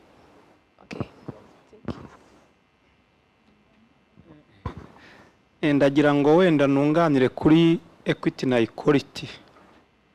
Equity mu magambo, equality mu magambo make ni ugufata abantu bose ukabaha amahirwe, ukabaha ikintu kimwe. Nk'ubu twese tukaza hano, uruhinja, umwana, umukuru, buri wese ukamuha agacupa kamwe k'amazi. Ariko dushobora kuza hano tukavuga ngo buri wese tumuhe amazi hakurikijwe inyota afite n'ingano ye. Iyo ngiyo yayibaye equity. Tuvuge abantu bagiye kureba umupira, harimo abagufi n'abarebare, hari nk'ikintu hariya tutabasha kureba. Iyo ufashe abantu bose ukabashyira hano hasi, nta wundi wahaye indi support kwino tapi, iyo ngiyo ni equality. Ariko hari utabasha kureba hariya, ushobora kuvuga rero uti reka mfate wenda umwana cyangwa umugufi urimo, uwe muhe amahirwe yo kujya hejuru y'aya meza kugira ngo nawe abashe kureba. Iyo ngiyo niho ibaye equity. Ibyo rero mu Rwanda birakorwa, ngira ngo ndumva bona bampagaritse, ariko nibwo buryo ubona iyo bavuze buriya ngo 30% by'abadamu bajye muri njyanama b'abagore mu nzego z'ubuyobozi, kwavuga bati iki cyiciro cyasaga nk'iki kiri hasi kizamuke babashe gufata abasaza babo. Iyo ngiyo ni equity. Murakoze cyane. The group.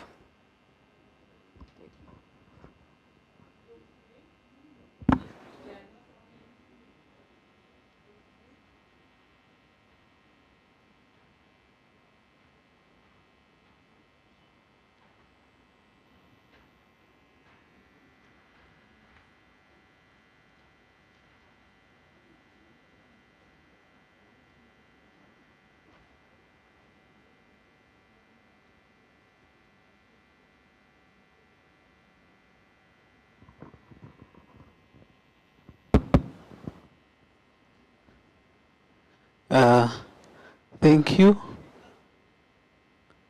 For group 3, we found that the role of evaluation and learning program and in promoting equity is to inform decision makers and to inform decision from all stakeholders. And another role is to give evidence-based, like a baseline and inclusive baseline, as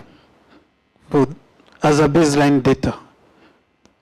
Gap upon Rwanda context, we find that there is a limited number of evaluations. And another gap is that even though there are not many evaluation, even if there are evaluation, there is inadequate dissemination and use of lesson learned from those evaluations. Those are the gaps that we find.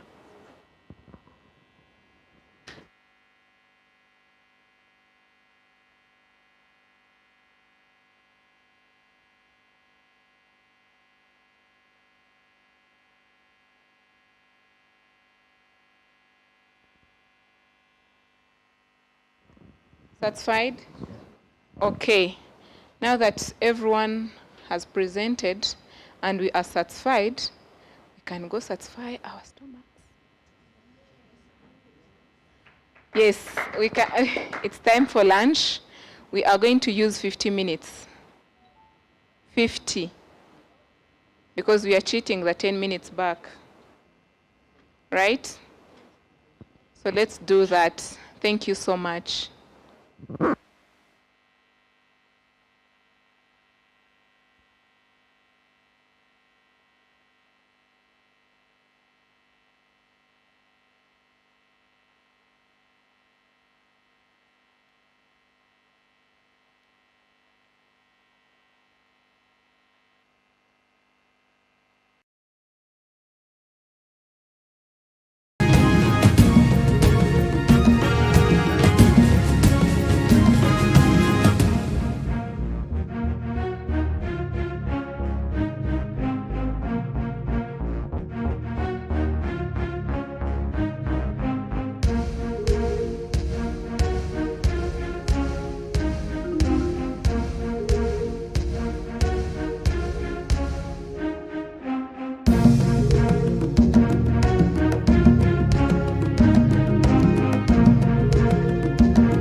murakoze kongerera icyizere.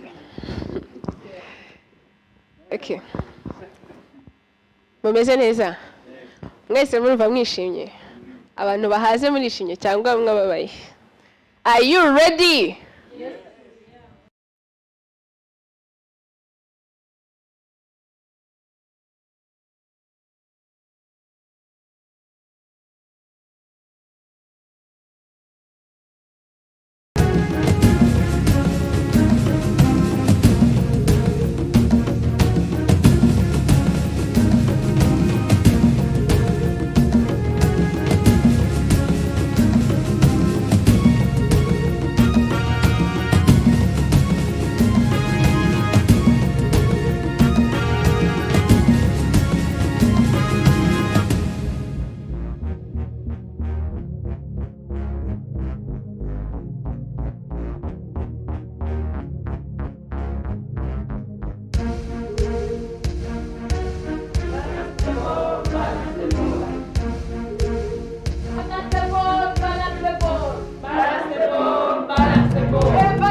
Thank you so much.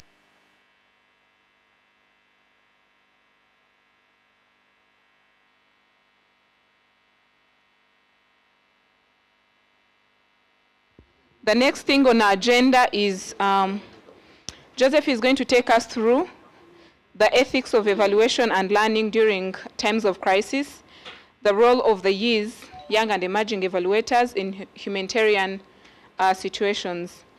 So we are going to welcome Joseph to take us through these two sessions or two items. And then after that, we'll see what is next on the agenda. Thank you so much. Thank you very much. Colleagues, good afternoon. How are we? Please accept my most sincere apologies. I've come in a bit late. It is simply because we are having an evaluation and auditors at the same time at our office. So we have had to balance the ball, as somebody was saying. But the most important thing is that we are here. And I'm going to take you through, as she has said, the ethics of evaluation and learning during times of crisis. So the outline which I'm going to share is, I'll share the importance of ethics in evaluation and learning during crises, and then the principles that should guide evaluation and learning during crisis, and the ethical challenges in evaluation and learning. And also we'll talk about the decision-making framework, ensuring, which will include, of course, ensuring informed consent and confidentiality, ensuring safety, privacy, dignity, and issues of data collection, analysis, but also most importantly, then how do we report? Just want to share just at the start, just to make sure that we have got a universal understanding of what ethics are. And I came up with that. Ethics refers to a set of moral principles and values that guide individuals and organizations in determining what is right or wrong, just or unjust, moral, those that are supposed to be morally acceptable, ensuring that actions are conducted in an ethical and responsible manner. And of course, I came up with this quotation from C.S. Lewis, which is, ethics is doing the right thing even when there is no one watching. From time to time, during times of crises, sometimes we are not aptly planned for crises. But how do we implement meaningful evaluations? How do we make sure that our organizations involved in evaluation, which is ethically upright? So, of course, we need to be guided by a set of principles which ensure that we are doing everything that is right. And I'm sure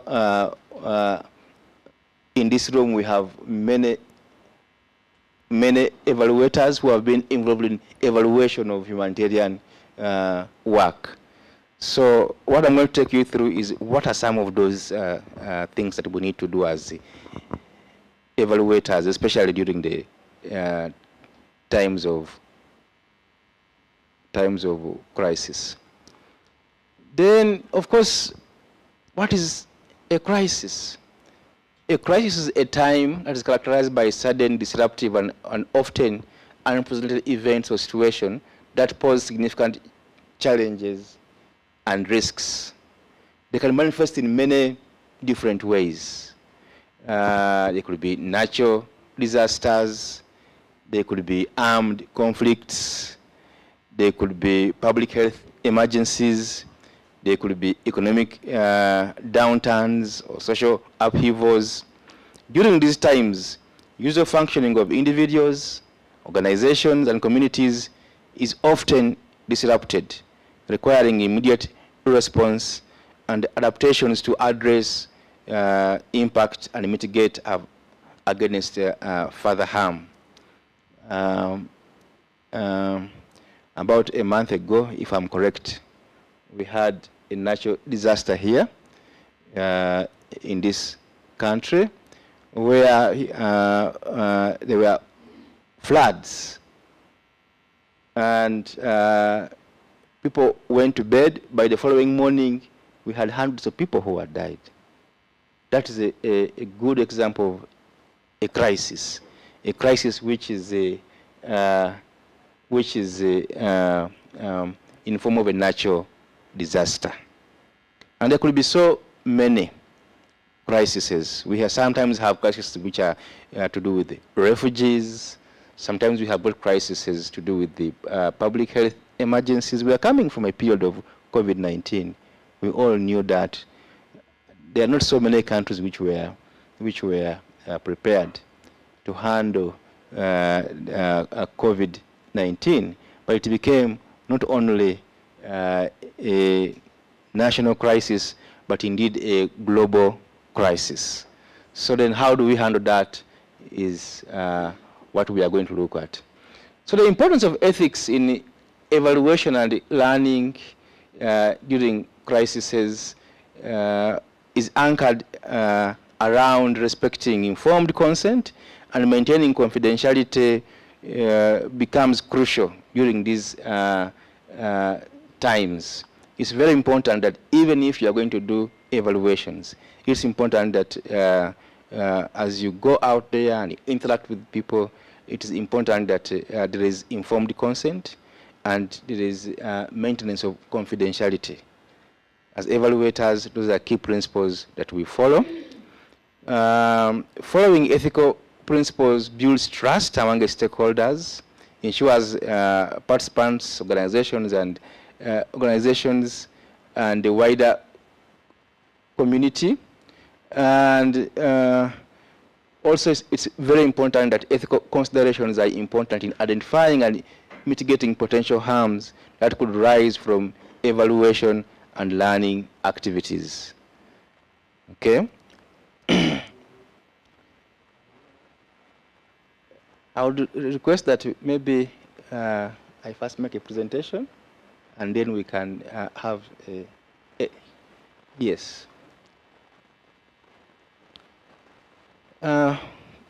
Furthermore, in this, the importance of ethics in evaluation and learning, ethical stand points involving maintaining the highest levels of integrity in data collection, in data analysis, in reporting. Of course, transparency is crucial in providing an accurate, unbiased information, disclosing from time to time potential conflicts of interest, and being open about limitations or uncertainties in the evaluation process. Of course, one will ask, what about independence and impartiality? Of course, as evaluators, we need to make sure that our ability to act autonomously, free from undue influence. So what could be some of the challenges in evaluation and learning during times of crisis? Of course, again, one is informed consent. Informed consent from participants can be challenging, particularly when there are times when we are in crises. Particularly, there could be issues to do with language barrier, balancing the need for timely data collection with ensuring participants have a clear understanding of the evaluation process and the rights that come with that. Of course, also maintaining privacy and confidentiality can be difficult during crisis when there is an urgency, urgency in sharing information. Ensuring personal data is protected can be an issue, because sometimes you may find that there could be different organizations that might require, if they know that there is somebody who has done an evaluation, they might come and say, oh, we may need to also use the same kind of data. So how do you make sure that there's data privacy is one of those challenges, but also power dynamics. There could be power imbalances. They could be heightened during crises, with uncertain individuals or groups having more influence or control over the evaluation processes. I'm sure most of you have seen this.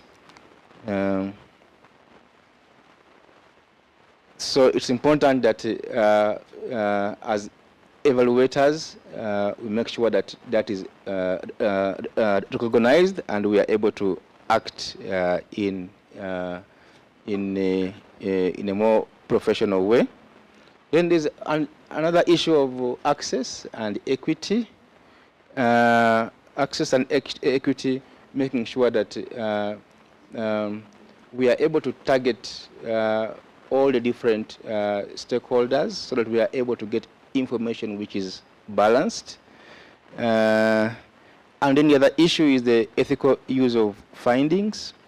As evaluators, we must make sure that the findings that we find are reported appropriately, and that those recommendations that we often share can be used in a very ethical way. And of course, the other challenge that we face from time to time, resource limitations.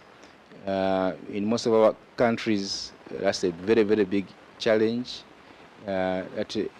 Because of resource limitations, sometimes we want to have a bigger scope, but we are limited, and then we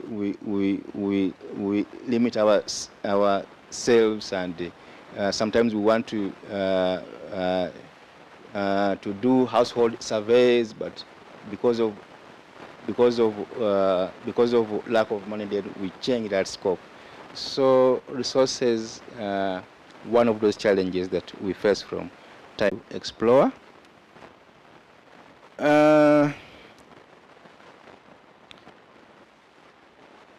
Then also, in terms of, we need access to potential consequences, then analyze the potential positive and negative consequence of each course of action. And then also it's important to consider short-term and long-term impacts on stakeholder communities and the broader context. Then in terms of making informed and ethical decisions, I think it's important that we as evaluators gather information of alternative courses of action and potential consequences. We weigh that and then apply ethical principles, values, and professional standards to make informed and ethical decisions. And then in terms of how we implement and monitor the decisions, it's important as evaluators to put the chosen course of action into practice, considering practical feasibility and resource availability, and also monitor, evaluate the outcomes of the decisions, making adjustments where necessary.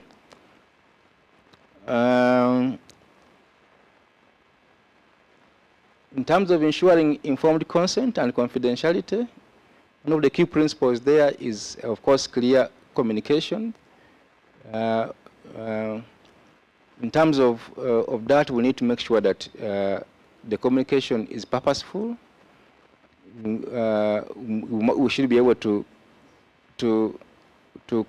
communicate the purpose, the risks, the benefits, and the voluntary nature of participation of individuals, especially during the time of data collection. We should be able to communicate to our targets in very clear terms. We must make sure that participants are informed about their rights regarding data usage, including confidentiality and anonymity. And then, of course, consent documentation we should always strive to make sure that we obtain written consent or documented consent from participants, ensuring they have fully understood the information provided. So the consent forms should be able to outline the purpose, the scope, and the potential users of data, as well as the rights of the participants who will be involved.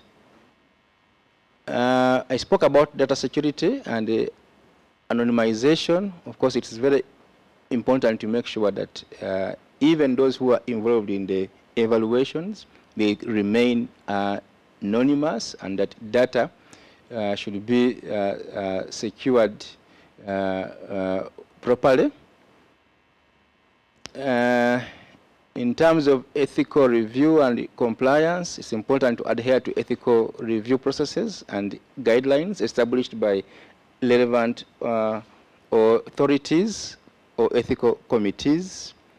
This is very, very important, especially if the subjects involve people, human beings. It's very important that we get ethical reviews. And also, it's important that organizations ensure the organization ensures compliance with the applicable data protection laws and regulations to safeguard participants' rights and privacy. Then, in terms of ensuring safety, privacy, and dignity, it's very important to be sensitive and empathetic. It's important to demonstrate sensitivity and empathy towards the unique needs and challenges faced by vulnerable populations. We are talking about people in crisis. It's important that we prioritize their safety, well-being, and dignity throughout the evaluation process. And then inclusive and participatory approaches should be employed as much as possible, engaging vulnerable populations in evaluation process through inclusive and participatory methods, so that we allow them to have their voices to be heard, and of course respecting their different perspectives.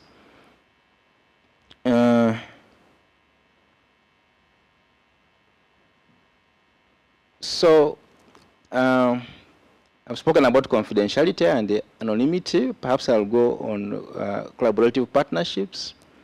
That it's very important during evaluations to make sure that there is collaboration with the local organizations and community leaders who have expertise in working with the populations. So I've seen from time to time, for me, I've worked with the UN system for quite some times. Sometimes they hire evaluators, they come and work without local context. But in some countries, there are specific guidelines that even if they hire an international firm, they should be able to come and work with other local organizations. And from that perspective, actually, before I came here, I spoke with my representative just to share that as UNDP, this year we have got 22 evaluations, which we are supposed to do. And we want to work with the Rwanda Evaluation Organization in trying to see that they can be able to guide us on who are some of those people whom we can hire to evaluate our different projects. Of course, as UNDP, we do in UN language, it is NIM, which is national implementation. So we don't do the implementation ourselves, but we implement through various partners. So we are going to make sure that we enhance the relationship between UNDP and Rwanda Evaluation Organization, so that every time we are having evaluations, we work with you to identify evaluators, because we know that under your umbrella, you will have very strong people who will do the evaluation and who understand the context.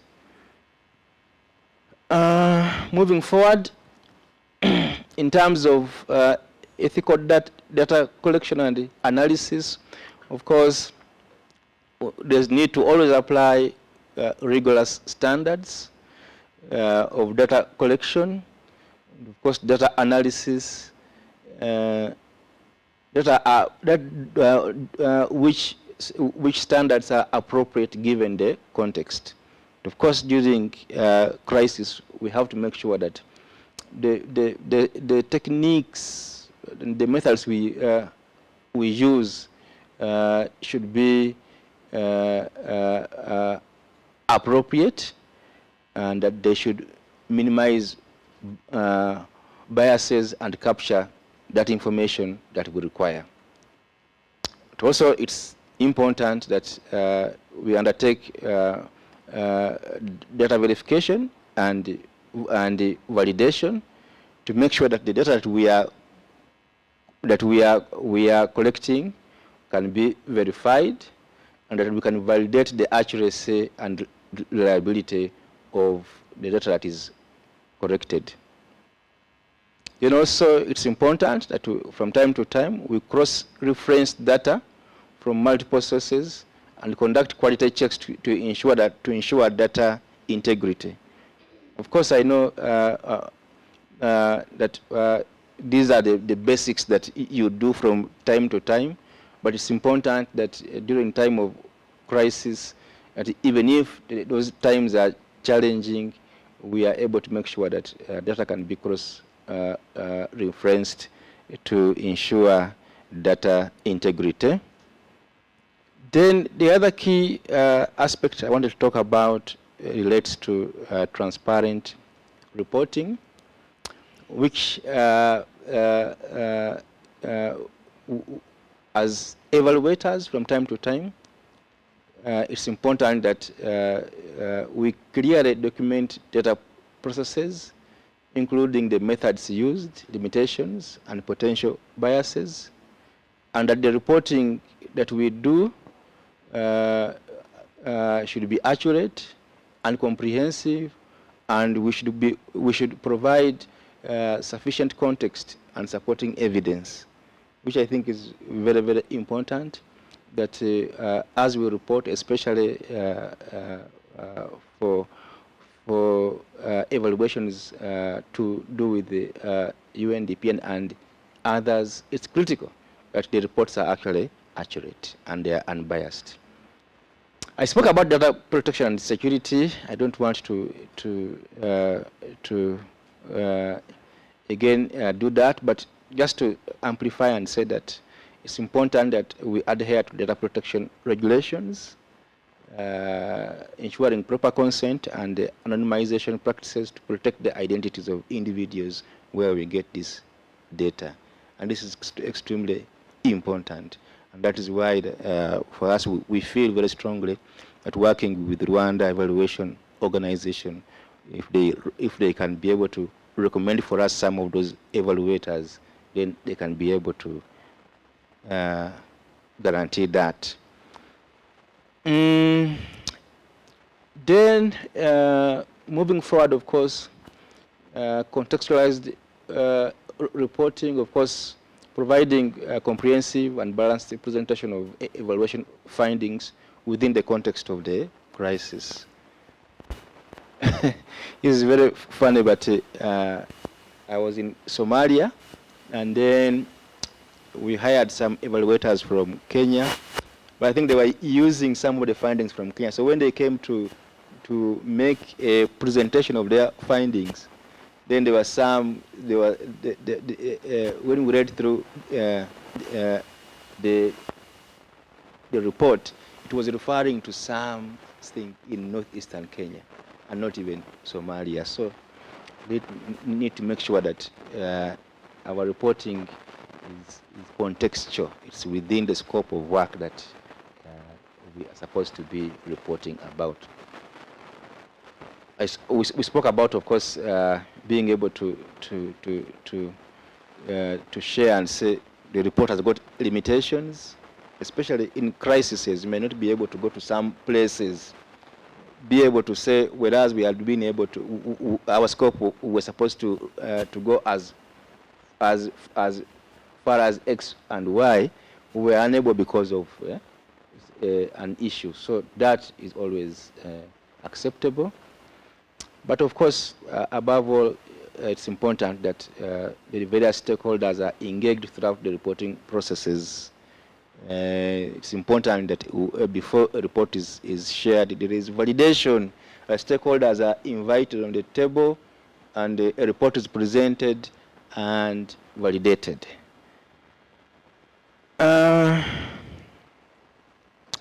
Some of these, I don't want to spend so much time on them, issues to do with timely and accessible reporting. Of course, it's important that these reports are presented in a timely way, because sometimes these reports are used for resource mobilization. So when you present them on time, then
their evaluations.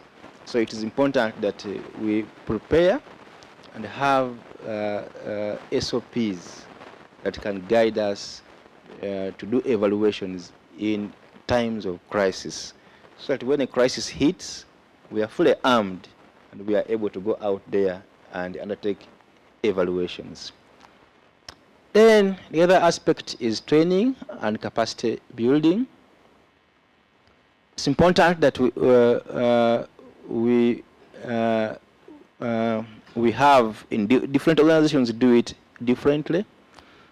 Some organizations, they pre-qualify evaluators.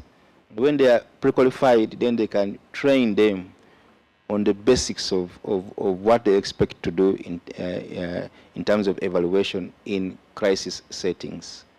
But others, for example, an organization like Rwanda Evaluation Society, I think it's important that the evaluators who are accredited to it have got that level of training and capacity to be able to undertake evaluations in terms of crises.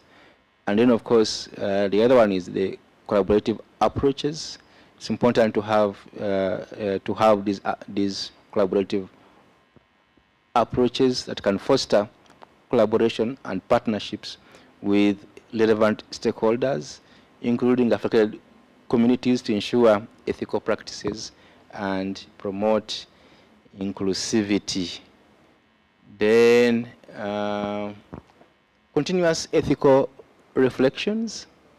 It's important, of course, to encourage ongoing reflection and dialogue on ethical challenges, dilemmas, and evaluation, fostering a culture of ethical awareness and learning. I suppose that this is the forum where we can meet from time to time and reflect and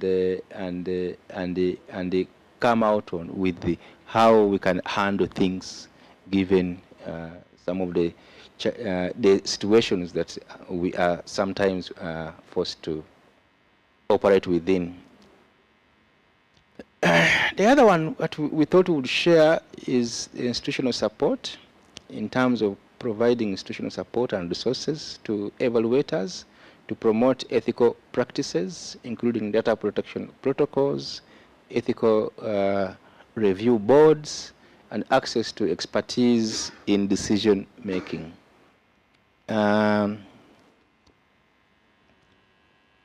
This is an area that we feel that we can work very strongly, especially between UNDP and the Rwanda Evaluation Organization, to see how we can make sure that some of the best practices can be strengthened. So, from our perspective, we thought that we would share this and then open it up so that we can have some discussion.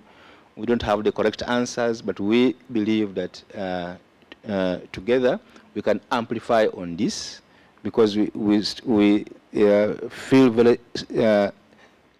very strongly that it's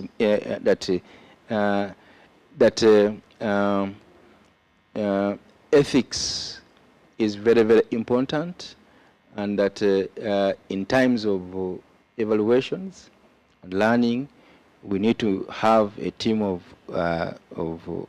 evaluators, as organizations.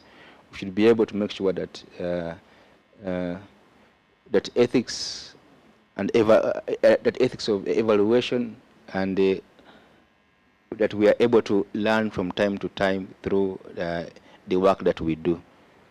Thank you very much. So,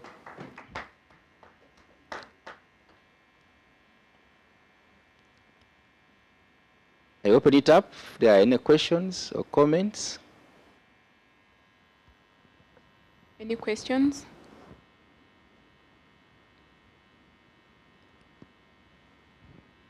Have I bored so much?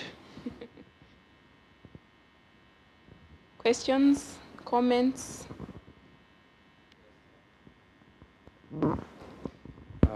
Thank you so much, Joseph, for this nice presentation you have made.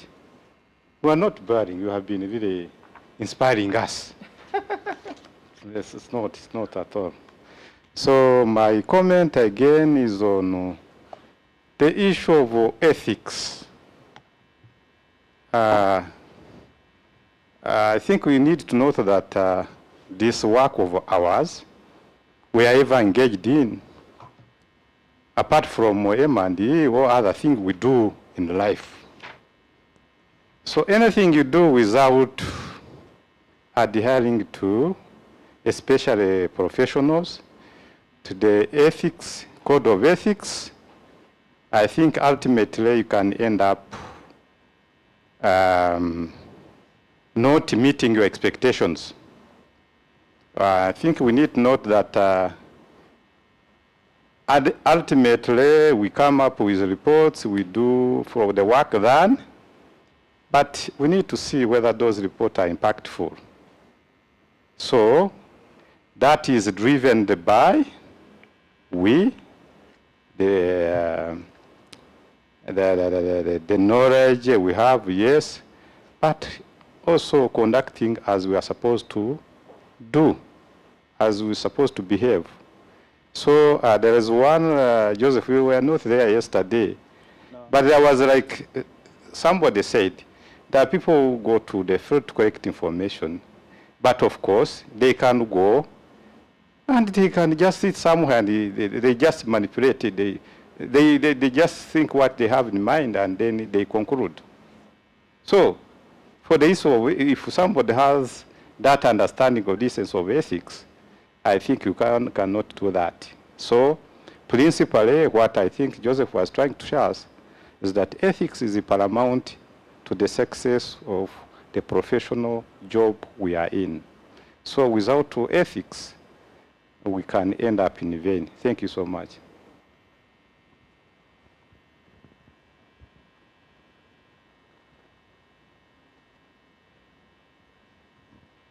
Thank you. Someone else? A question, comment?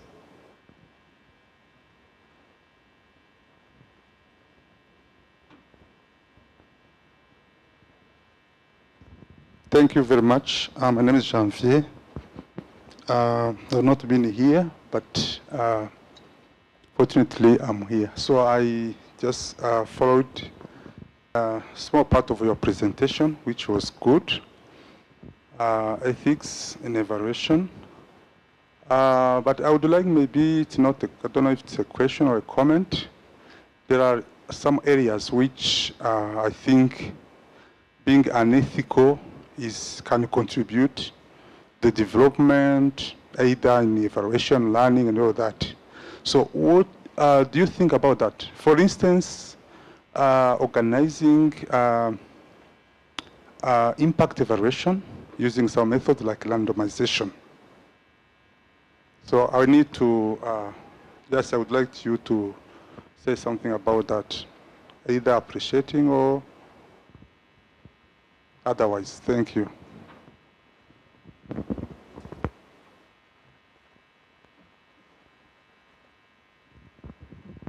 Okay, this question I think is open for all of us to answer, not just me. The gentleman was asking whether it is ethical to use randomization for impact evaluations.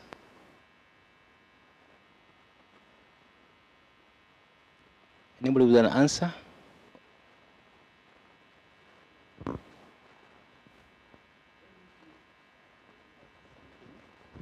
When you are organizing randomization, just to be successful, you need to create a situation whereby you give an intervention to some people and then deny it from some other people. So I think this is unethical. But this one, is it unacceptable? Just because they contribute to the research, to the learning. So just that was my question. Okay, thank you very much. I'll attempt to answer it, but also I will pass on the mic to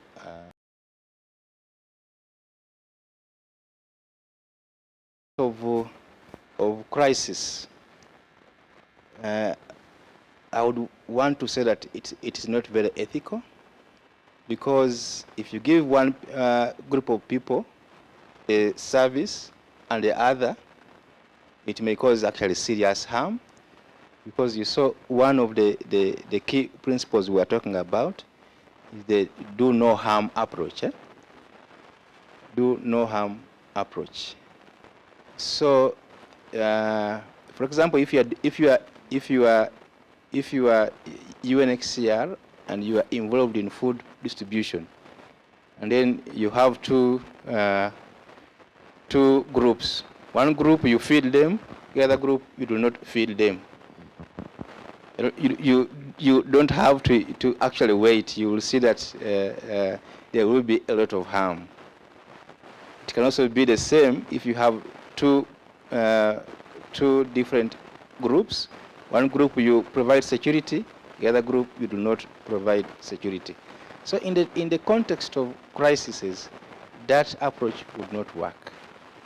But I call upon you across the table. You might have different experiences that you can share with us. Madam, share.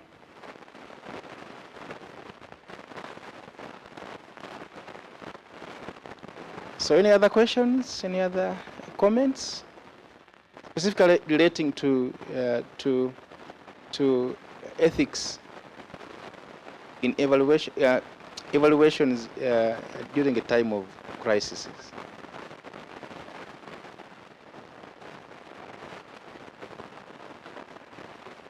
Maybe we hear from Rwanda Evaluation Organization. Do we have SOPs for for evaluations in crisis?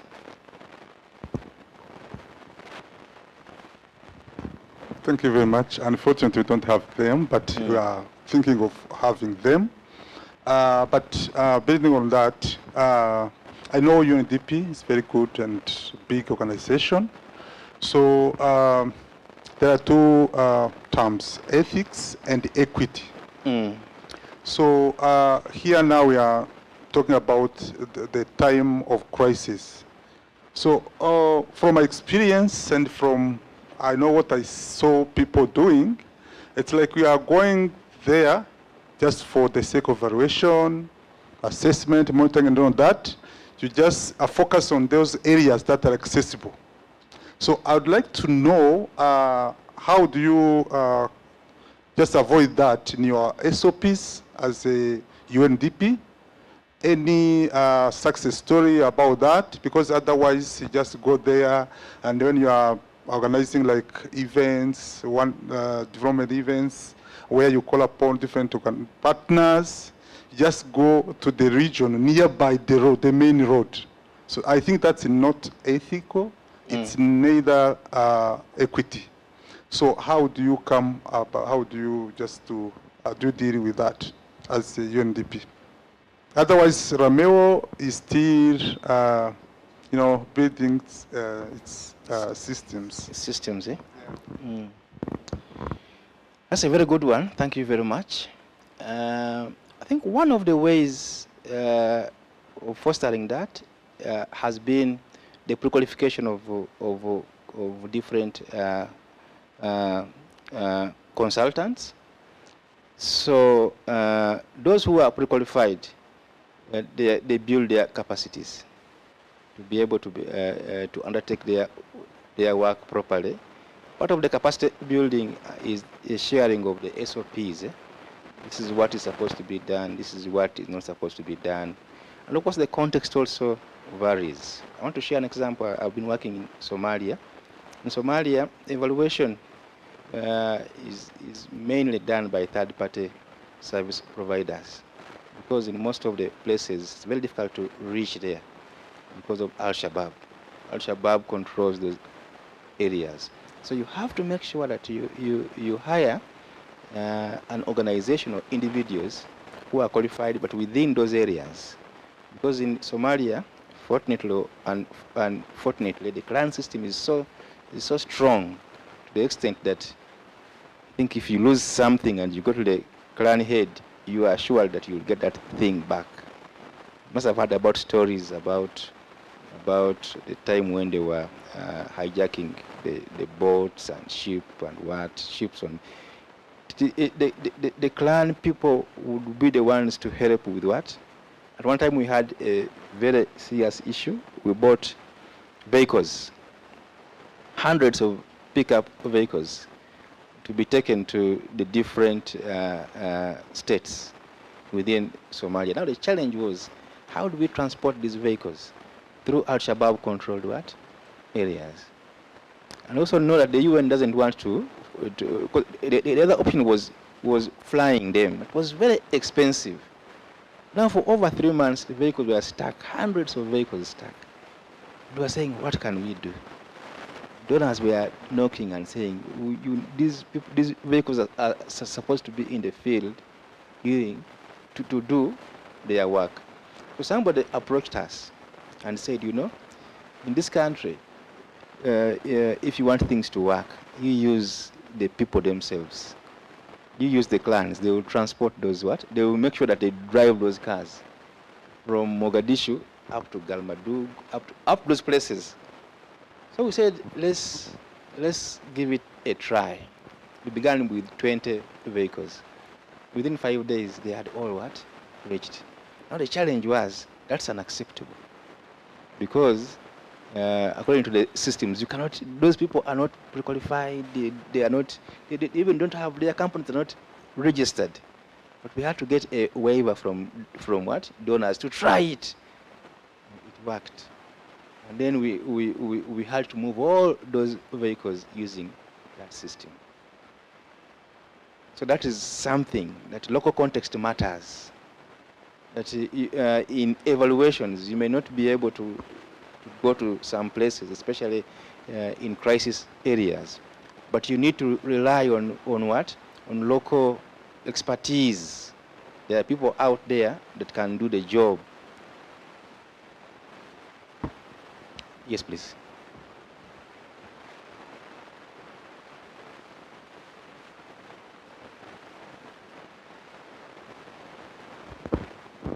Yes, thank you. I was seeing M&E everywhere and in H, in everything. But about the crisis, you were telling us or giving us an example of the place which have been experiencing a long-term crisis. But for example, you get a crisis within implementation. You were in the place where there is no crisis, and then the crisis come as new when you are implementing. Well, just you have a 5-year program, and then the crisis came. You did not plan for the crisis before, or when you started implementing, since by planning, and you start implementing your program or project, and the crisis appear within the project or the program. And then so I would like to ask if in M&E, is there something that I can call like contingency planning in M&E? Okay, I'm sure most of us on this in this room are people with M&E background. I will say something, but it is open for everybody to say something. In program management, one of the key principles of program management is to have an active issues. You constantly have to have a log of issues. What are some of the issues and risks that a project can experience? That is something that you do on a monthly basis, you do on almost a weekly basis. It's like being with like working like a nurse. In medicine, they say you have to keep your finger on the pulse of the patient, to just keep making sure that the patient is responding to medication. If we are not responding, then what do you do? So in program management, you have to keep an active issues and risk log, to make sure that you are always trying to scan around what could be the risks that can be exposed to the project. But if you look at big organizations, sometimes they have what they call contingency funds. So those funds are there. If something happens, then they can use those funds as they start concerted efforts to undertake resource mobilization. So those some people call them slush funds. UNDP has, I'm sure UNICEF is a fund, they have money. UNHCR has, those funds are always there.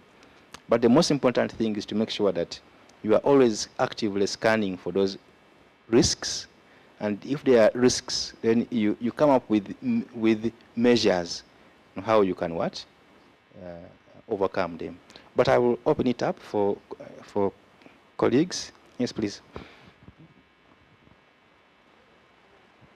Personally, I think it's very hard for someone to plan for a crisis. I think he was talking about planning ahead for the crisis.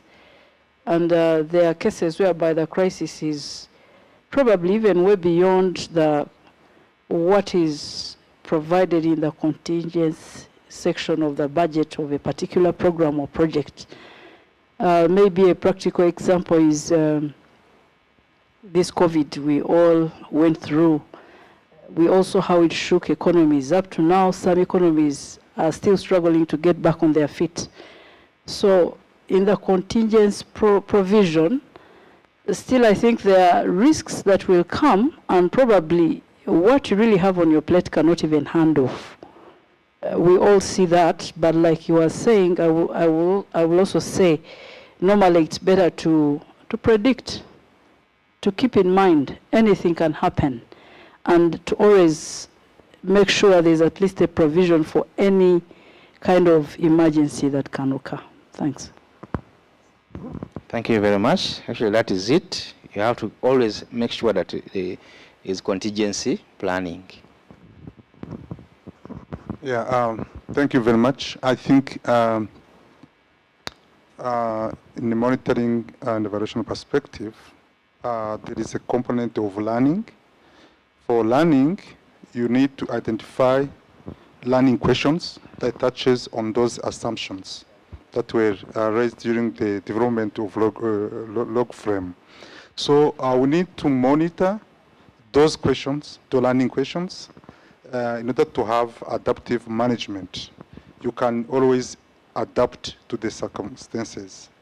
I think that's what I can say about that. But I have another element of unethical for us to discuss, if you allow. Mostly when we are putting forward smart indicators, we are using those indicators that can be measurable. This is the reason why we'll be having like one result being measured by only 2 indicators and having other that can be measured by 10, 5, and all that. So my question to the participant here is now, is it that ethical, equity, all that? The other thing is just building on this, sometimes we are using data from monitoring evaluation, but we have social media, you have other sources of information. Sometimes we keep them, but those are also informative. So basically this is to say that we have many areas in our implementation where we have, we are not doing the right thing, but it's not, sometimes it's not our fault, but now the systems we have do not allow us to go further and be able to use all the resources that are there. My just concern is that probability, just in the way of just putting probability. If the issue can be detected, referring to the data from social media, and that social media, we're not using it, this will not be detected. So those are areas that we need to improve. So I don't know what do we have to say about that, or whether we have, some steps that some of our organizations have made just to share the experience. Thank you.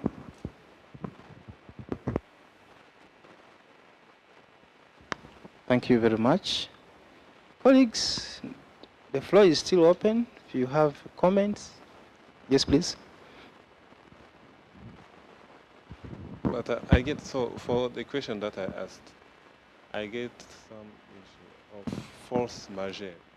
I think all of us, when we are signing contracts of implementing any project, there is what we call force majeure. In the case of war, in the case of disasters, and then they are well determined. I think so. You have to be also ready for the force majeure, because you may be implementing any project and there is some like crisis that can appear. I think so. What do you just, as UNDP, you can manage it, but as local NGOs and other small organizations, sometimes we use force majeure. Thank you very much. Force majeure, we know it, a clause which is always there that in case of any eventuality, get it to be maybe natural disaster, war, and what, it's on the most extreme way, if something happens. Of course, that is a clause of what? That is always there, but with COVID now, we know it is possible.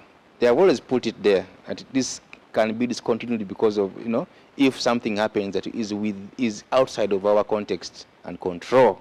That's why we always have that what? Clause. Some people are very careful. They don't want to put it there. So it depends on your programming modality. If you are hired by UNDP and there is COVID, then you cannot go out there. Of course, you can request to have a no-cost extension until a time comes when you can be able to go to the field and implement activities. So those clauses are always there, but we should always pick them carefully. Okay? But the most important thing, like we shared there, is we need to communicate. In contracting, communication is key. If something happens, you communicate. You are implementing projects. Things happen. You may not be able to do things. You write the donor and say, I'm requesting for no cost extension. I need more time to implement. You get a challenge, you write and say, we don't have enough resources. If you have resources, share with us. So, communication. Yeah, any comment? Ethics of evaluation and learning during times of crisis. I want to close by saying it is very important in everything that we do, we implement, we go to the field, we should be able to learn from what others have done, how they have done it, the challenges they have gone through. When we do our work, we normally start with desk work. We should be able to cross-reference what people have done.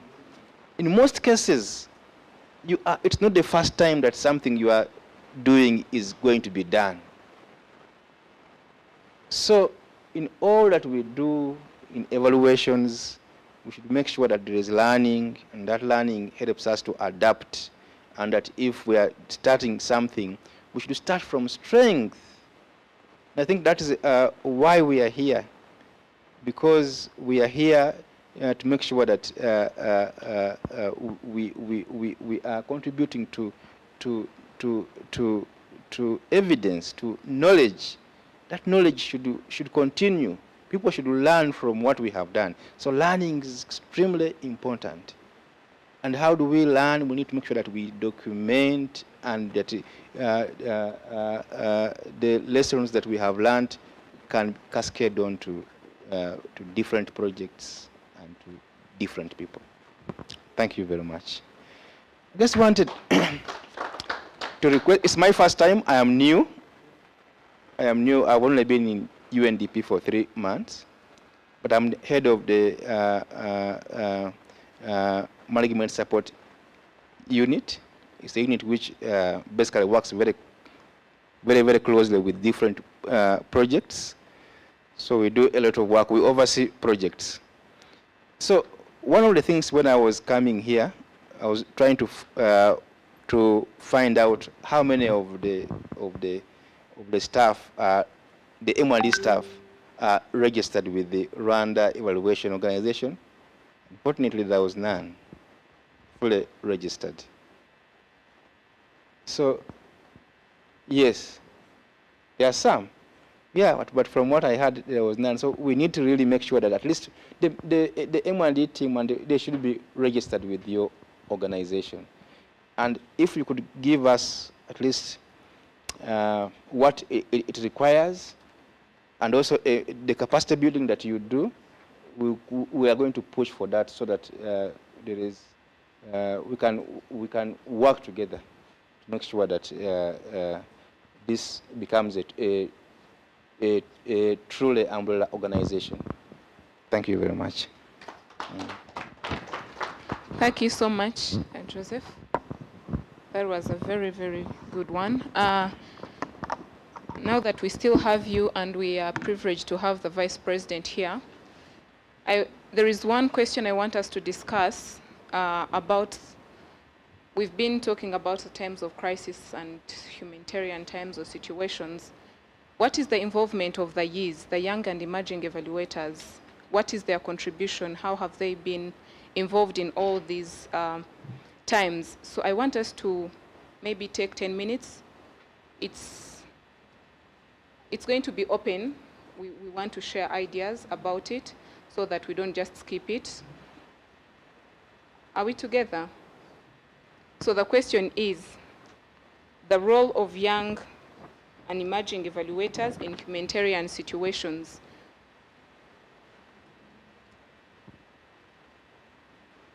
Should we go into groups? That's where you participate more. Open. The role of young and emerging evaluators in humanitarian situations or in times of crisis.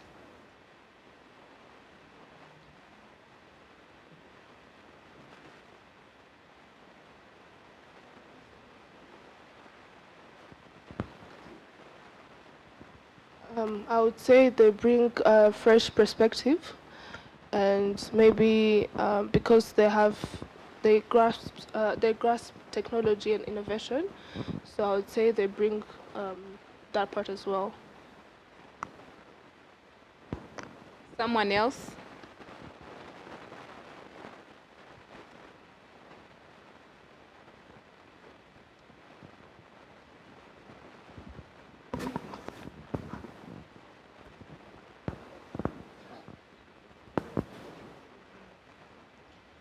Well, I think because we come from different platforms, from different umbrella organizations, some of us, we are coming from civil society, others from government.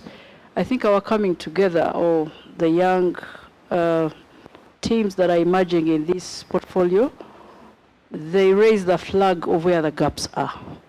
We get to learn what the public service or the government thinks about the gaps, but those from civil society, for example, sometimes we come with on-ground challenges, and this helps us to highlight where the gaps are, giving us a clear direction on how to attack and get rid of whatever we see as a balance, lack of balance. Thank you so much. Someone else? The role of young and emerging evaluators in the crisis, or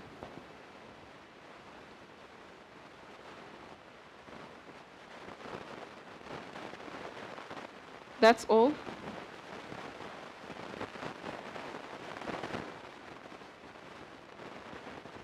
that all? Who are the young and emerging evaluators?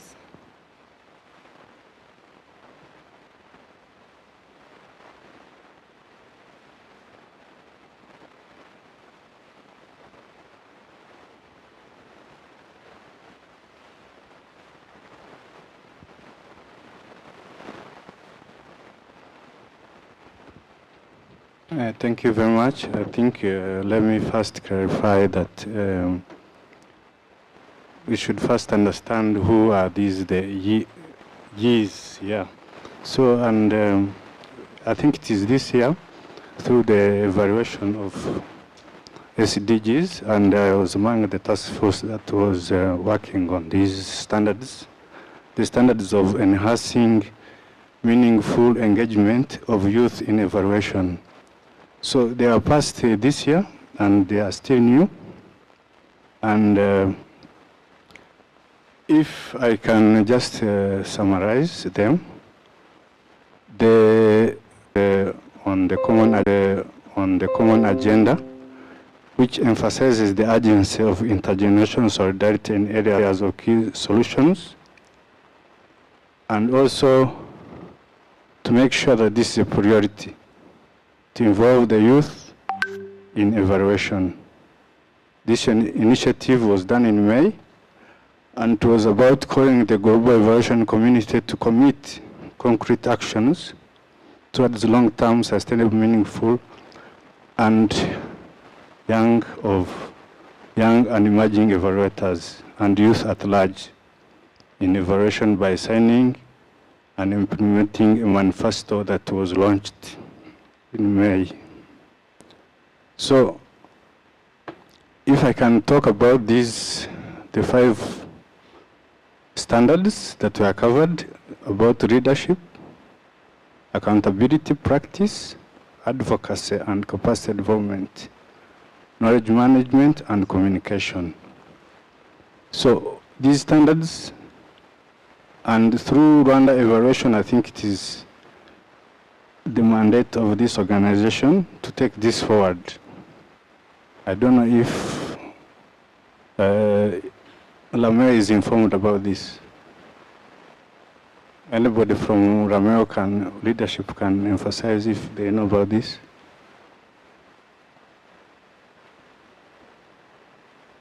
If not, maybe I will add my clarification or guidance on how it should be done. Thank you very much. And okay, I have a document here I can even share with you. So this about accountability practice, the organization guidelines and tools include youth in participation in all evaluation phases, advocacy and capacity development. National governments and local partners are mobilized to meaningfully engage youth in evaluation. The value of engaging youth in evaluation through communications and knowledge management is promoted. Human resource access to young professionals to the evaluation labor market is facilitated. Financial resources, necessary resources are allocated to support meaningful engagement of youth in evaluation in the annual budget. So there are about, in each of the 7 dimensions, the standards are organized in 4 categories. So we had the minimum requirement, approaching minimum requirement, and meeting minimum requirements. So I think it is a big document, but I can just summarize that this is something that should be taken forward as from now as it was launched this year, and should be involved into this Rameo organization, and I can share the document. Thank you. Thank you very much. I think you realized how we could have missed if we didn't mention. I think we are coming to the end of our session. There are tiny papers I gave to each and every one of you. If you don't mind, please take a minute or 2 and write the recommendation. What didn't we do right? What are some of the topics that we missed that you need to hear more? Or what did you learn? What do you want to learn next time? That will guide us to better the planning of the next event. Thank you. The next part of our agenda is we're going to hear some of the recommendations that we took note of since yesterday up to right now. We shall have the closing remarks, and I will invite the Vice President to say hello and maybe share 1 or 2 words.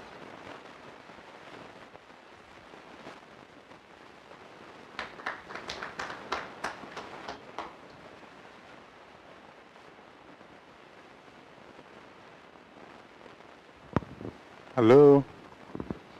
So my name is Janvier Mwitire. I'm sorry I was not here since the beginning. I was on the field. I couldn't make it. But I tried to follow it online. I saw some sessions. I followed some sessions. And I think you enjoyed the sessions. I'm going to go through collecting the recommendations. Please write them. No. Go ahead. Go ahead. No, okay. Thank you so much. Thank you.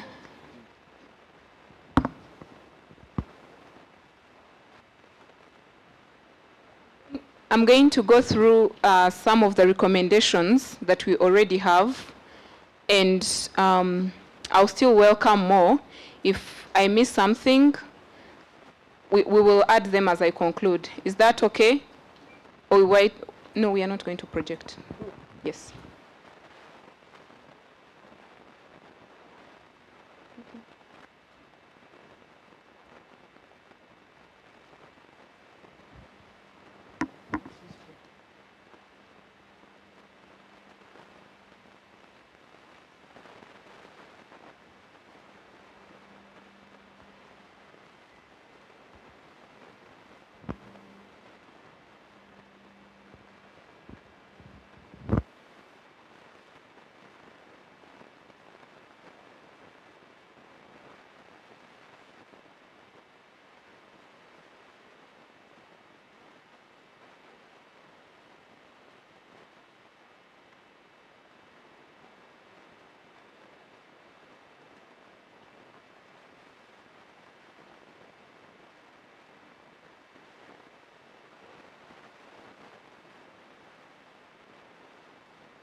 really happening.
Recommendation from the Evaluation Week 2023 is to reinforce RML partnership with international organizations dealing with M&E, government agencies, and map key stakeholders to be involved in the M&E capacity development using inclusive participatory approaches.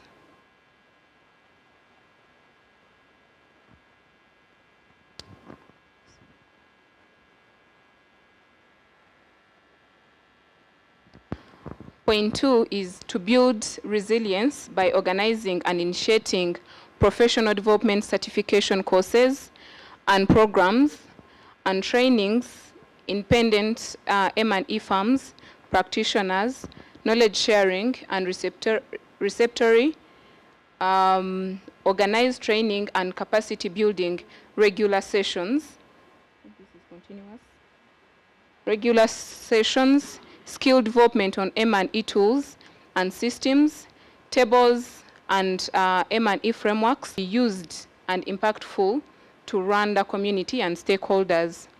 I think a light throw on this one. Skill development by availing professional tools, M&E templates, theory of change, terms of references, and other guiding reports. I think Pascal mentioned this when he was concluding with his presentation, that we need to we have a website, but we need to make it more active and fill it or feed it with a lot of information that our members need. And are there some guidelines? Are there some tools like someone can learn from? And we have the years like we've been talking about them. If anyone needs any knowledge about something, can they use our materials on the website to learn something? That is something we need to put in more efforts and make sure it is available to everyone. strengthen relationships with stakeholders like the UN agencies, government institutions, civil society organizations, and development partners, both national and international entities, having different interventions that require M&E expertise. Higher learning institutions and community organizations, and build an impactful M&E practices, enabling evidence-based results that assist in policy development and implementation processes. I think this still comes back to sharing what we have and putting more efforts in collaborating with others. When we talk about the courses, we could take, I remember one person asked us some of the trainings we offer, for how long do we offer certificates. So if we could collaborate with institutes that offer these trainings, it would help some of our members to get certified, to get these certificates that they need in a given period of time.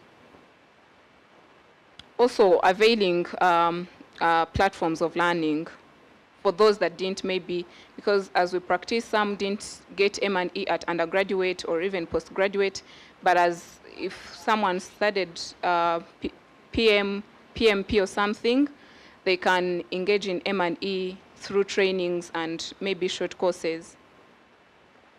Conduct awareness campaigns and actively support partner organization staff in M&E domain, and work with them to foster professional practitioners, RML visibility, and make M&E principles used and understood and applied from home to workplaces.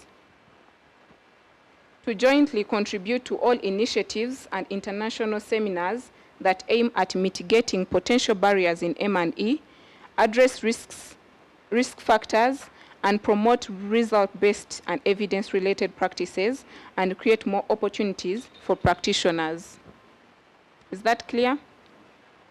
Ensure integrity, equity, inclusion, and gender responsiveness in all activities of M&E to promote accountability, transparency. This enables organizations to examine both successes and failures and derive meaningful lessons from them, and ensure a fair and unbiased assessment of outcomes and foster a culture of continuous improvement. To reinforce RML leadership with permanent technical staff to ensure daily responsibility and run planned activities.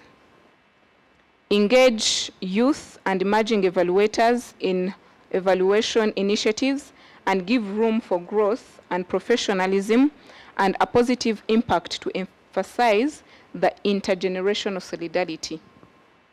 Those are recommended together for now. That is why I needed more from you, and we can share if anything missed out, or I can give us 1 or 2 minutes to mention some of those that we missed out. If anyone has a recommendation that need to be noted.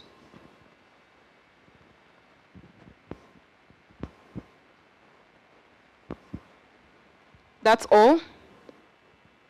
Okay.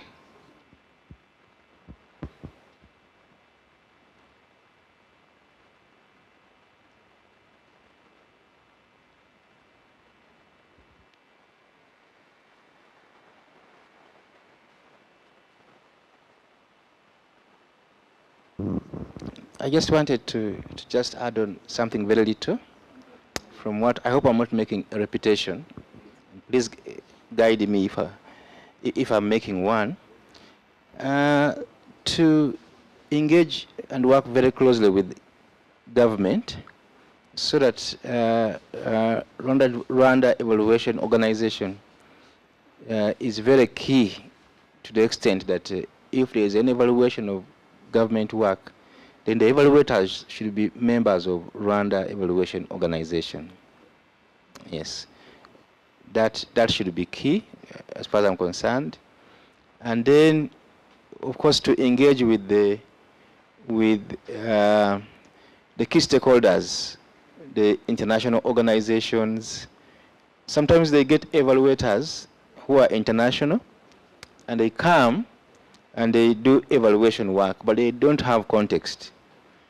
So they should be able to work with the indigenous evaluators, the local the companies and individuals here, so that for every international assignment, for example, maybe by UNDP or UNICEF or UNFPA, they may get international evaluators, but they should be able to work with the national evaluators and the evaluation companies that are based here, because they understand the context, so that that becomes a requirement, because some of them come but they don't have context. Yes, thank you. Thank you so much. Is there anyone who still has one or two?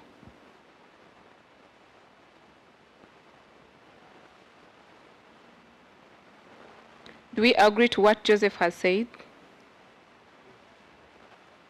Do we all agree? Are we all members? Okay.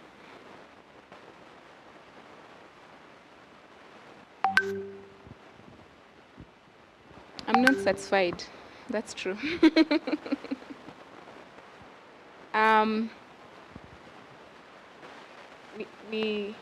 We are coming to the closure of our event, and we shall have our tea at the end, like we did yesterday. And I wanted to share a little bit about our website. We have our website. If you need to register, it is not now about calling someone, the secretary or whosoever. Please try www.rmo.com, something like that. And then you will register through the website. Also for our annual contributions, we have all members contribute annually. Professionals contribute 50,000, and students contribute 20,000, and then corporate is 200,000 rand and francs. This money goes straight to the organizational account. It doesn't come to my mobile money or any staff. It goes to the organizational account. I don't know, the person responsible for that should be somewhere seated, but I'm not seeing her. I would have projected all those details so that those who need the account have it. The link, I shared the link today for those that are in the group, the WhatsApp group. I shared the link today, and I can still share it to everyone who is here. I think that's all. I don't know if anyone has any questions, how they join, when do they pay membership. I will welcome those as I'm waiting for someone who's going to give the closing remarks, and then we can go for our tea. Thank you so much.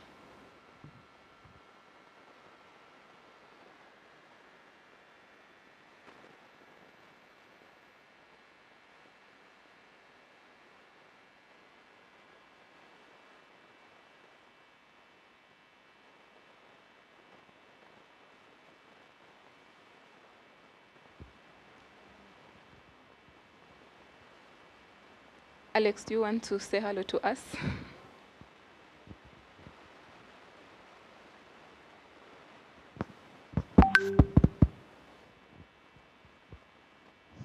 So, is it like the new entrant, or everybody knows everyone here? Okay, yeah, good afternoon to you all. I came in the morning, sometime around 9:30, but everyone was a little bit busy, and I had a parallel meeting inside the hotel. I agreed with Pascal that I would join later, which I failed. We had a very tense meeting. on the other side of this building. So my name, I quite recognize a few faces. My last physical engagement with Romeo was in 2018. 2019 I was not around, 2020 I was not around, no, 2020 I was not around. 2021 we had the COVID and part of 2022, so you understand where I'm coming from. My name is Mugabo Alex. I was elected to the position of Vice President during COVID. I am not able to put face to many of your names, except for a few. Those of you whom we started the organization together sometime in 2016, I think the first engagement of discussions to establish this organization, 2016, 2017. Yeah, so apologies that I have not been able to make it yesterday's meeting. I was deep in the villages of the Eastern Province. And today I was also engaged with another UNDP meeting. But I promised with the chair, with the president, that if he's not available on Sunday, then I'll be available to stand in for him as the chair of the General Assembly. So, and good to meet all of you.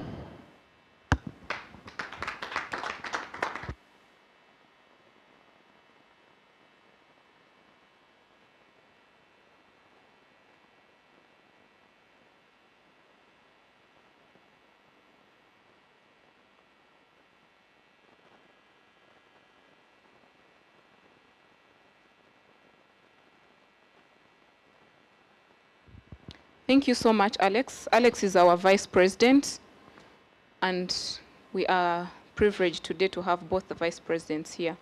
One is for operations, the other one is for programs. I will let Janvier, vice president, to give us the closing remarks, and then we shall call it a session.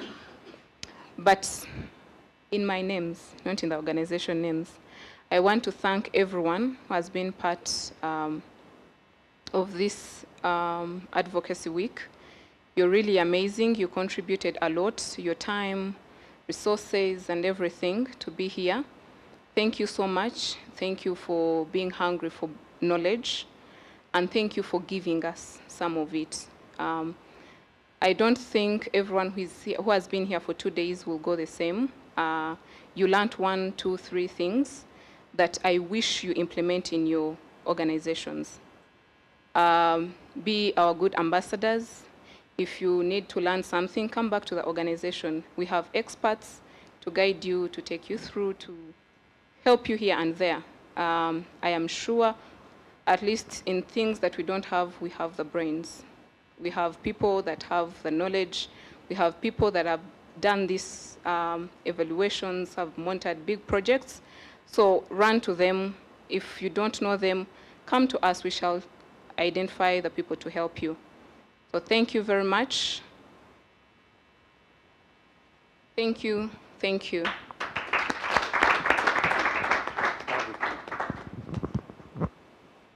Thank you very much. Minecofin representatives, UNICEF representative, UNDP representative, ministries and government agencies here present, development partners, private sectors representative, Ramio members, distinguished guests, and ladies and gentlemen. So on behalf of... Sorry, Janvier, people are not seeing you at the back. Do you mind coming in the middle? Oh. Thank you. So if I change, I will also change the message. Thank you very much. I just would like to be flexible instead of just going through the message that is already written there. So on behalf of the president who's not here, I think he could not make it. But fortunately, we are here as Vice President Alex and myself and ExCom members. I think you saw Oliver. We have also Jean-Baptiste. I think is he here? I can't see him. We have also the commissions and subcommittees, the people who've been seeing around. Those are part of the leadership team. So thank you all for having made it. And on behalf of the president, as I said, I would like to recognize the effort that you've made participating in this session, in this event, harnessing Agile learning for impact. The key message that was discussed or that was taken from this event was just to see how we can deal with critical times.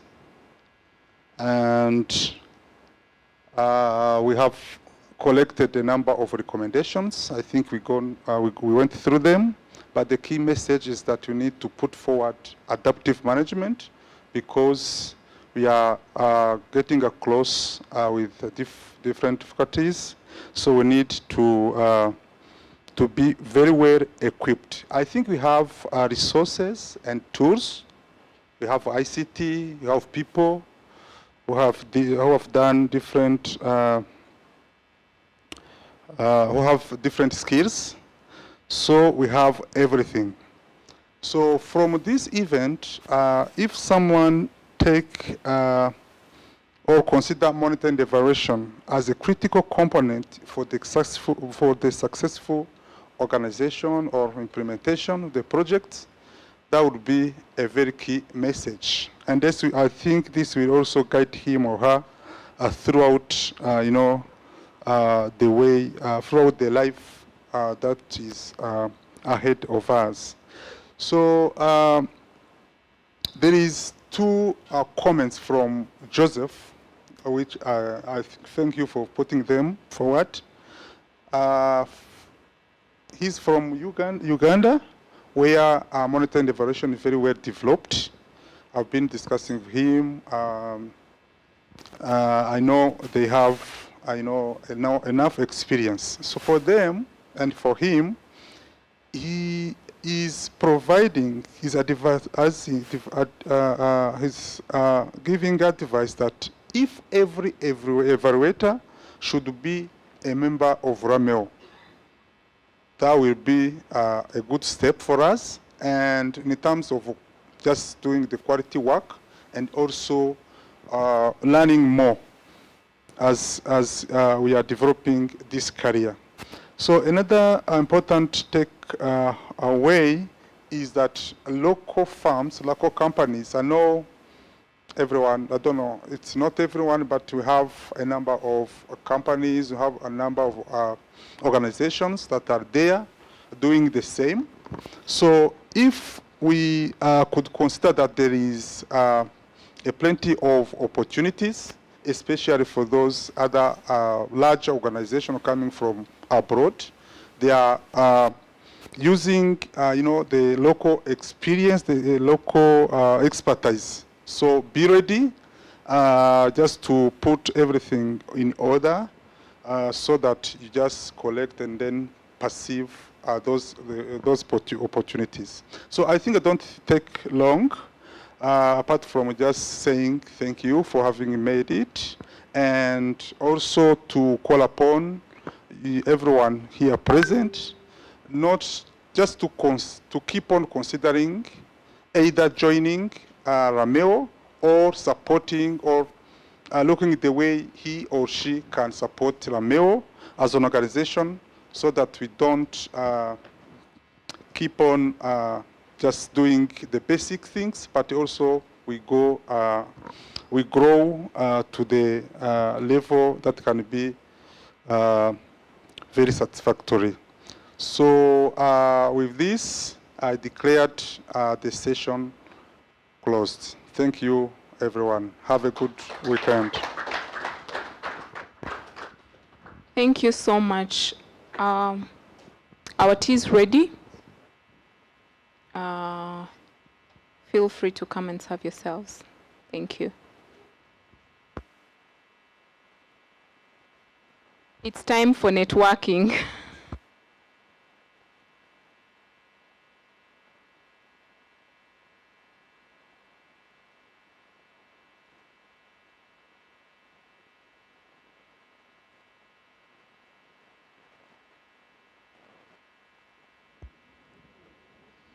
We also have a member who was born today.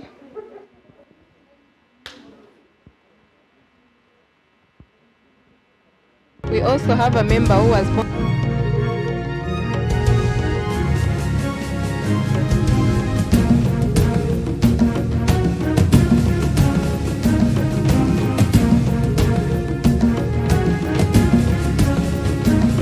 Him a happy birthday and maybe sing for him. Birthday to you. Happy birthday to you. Happy birthday, dear Zangtan. Happy birthday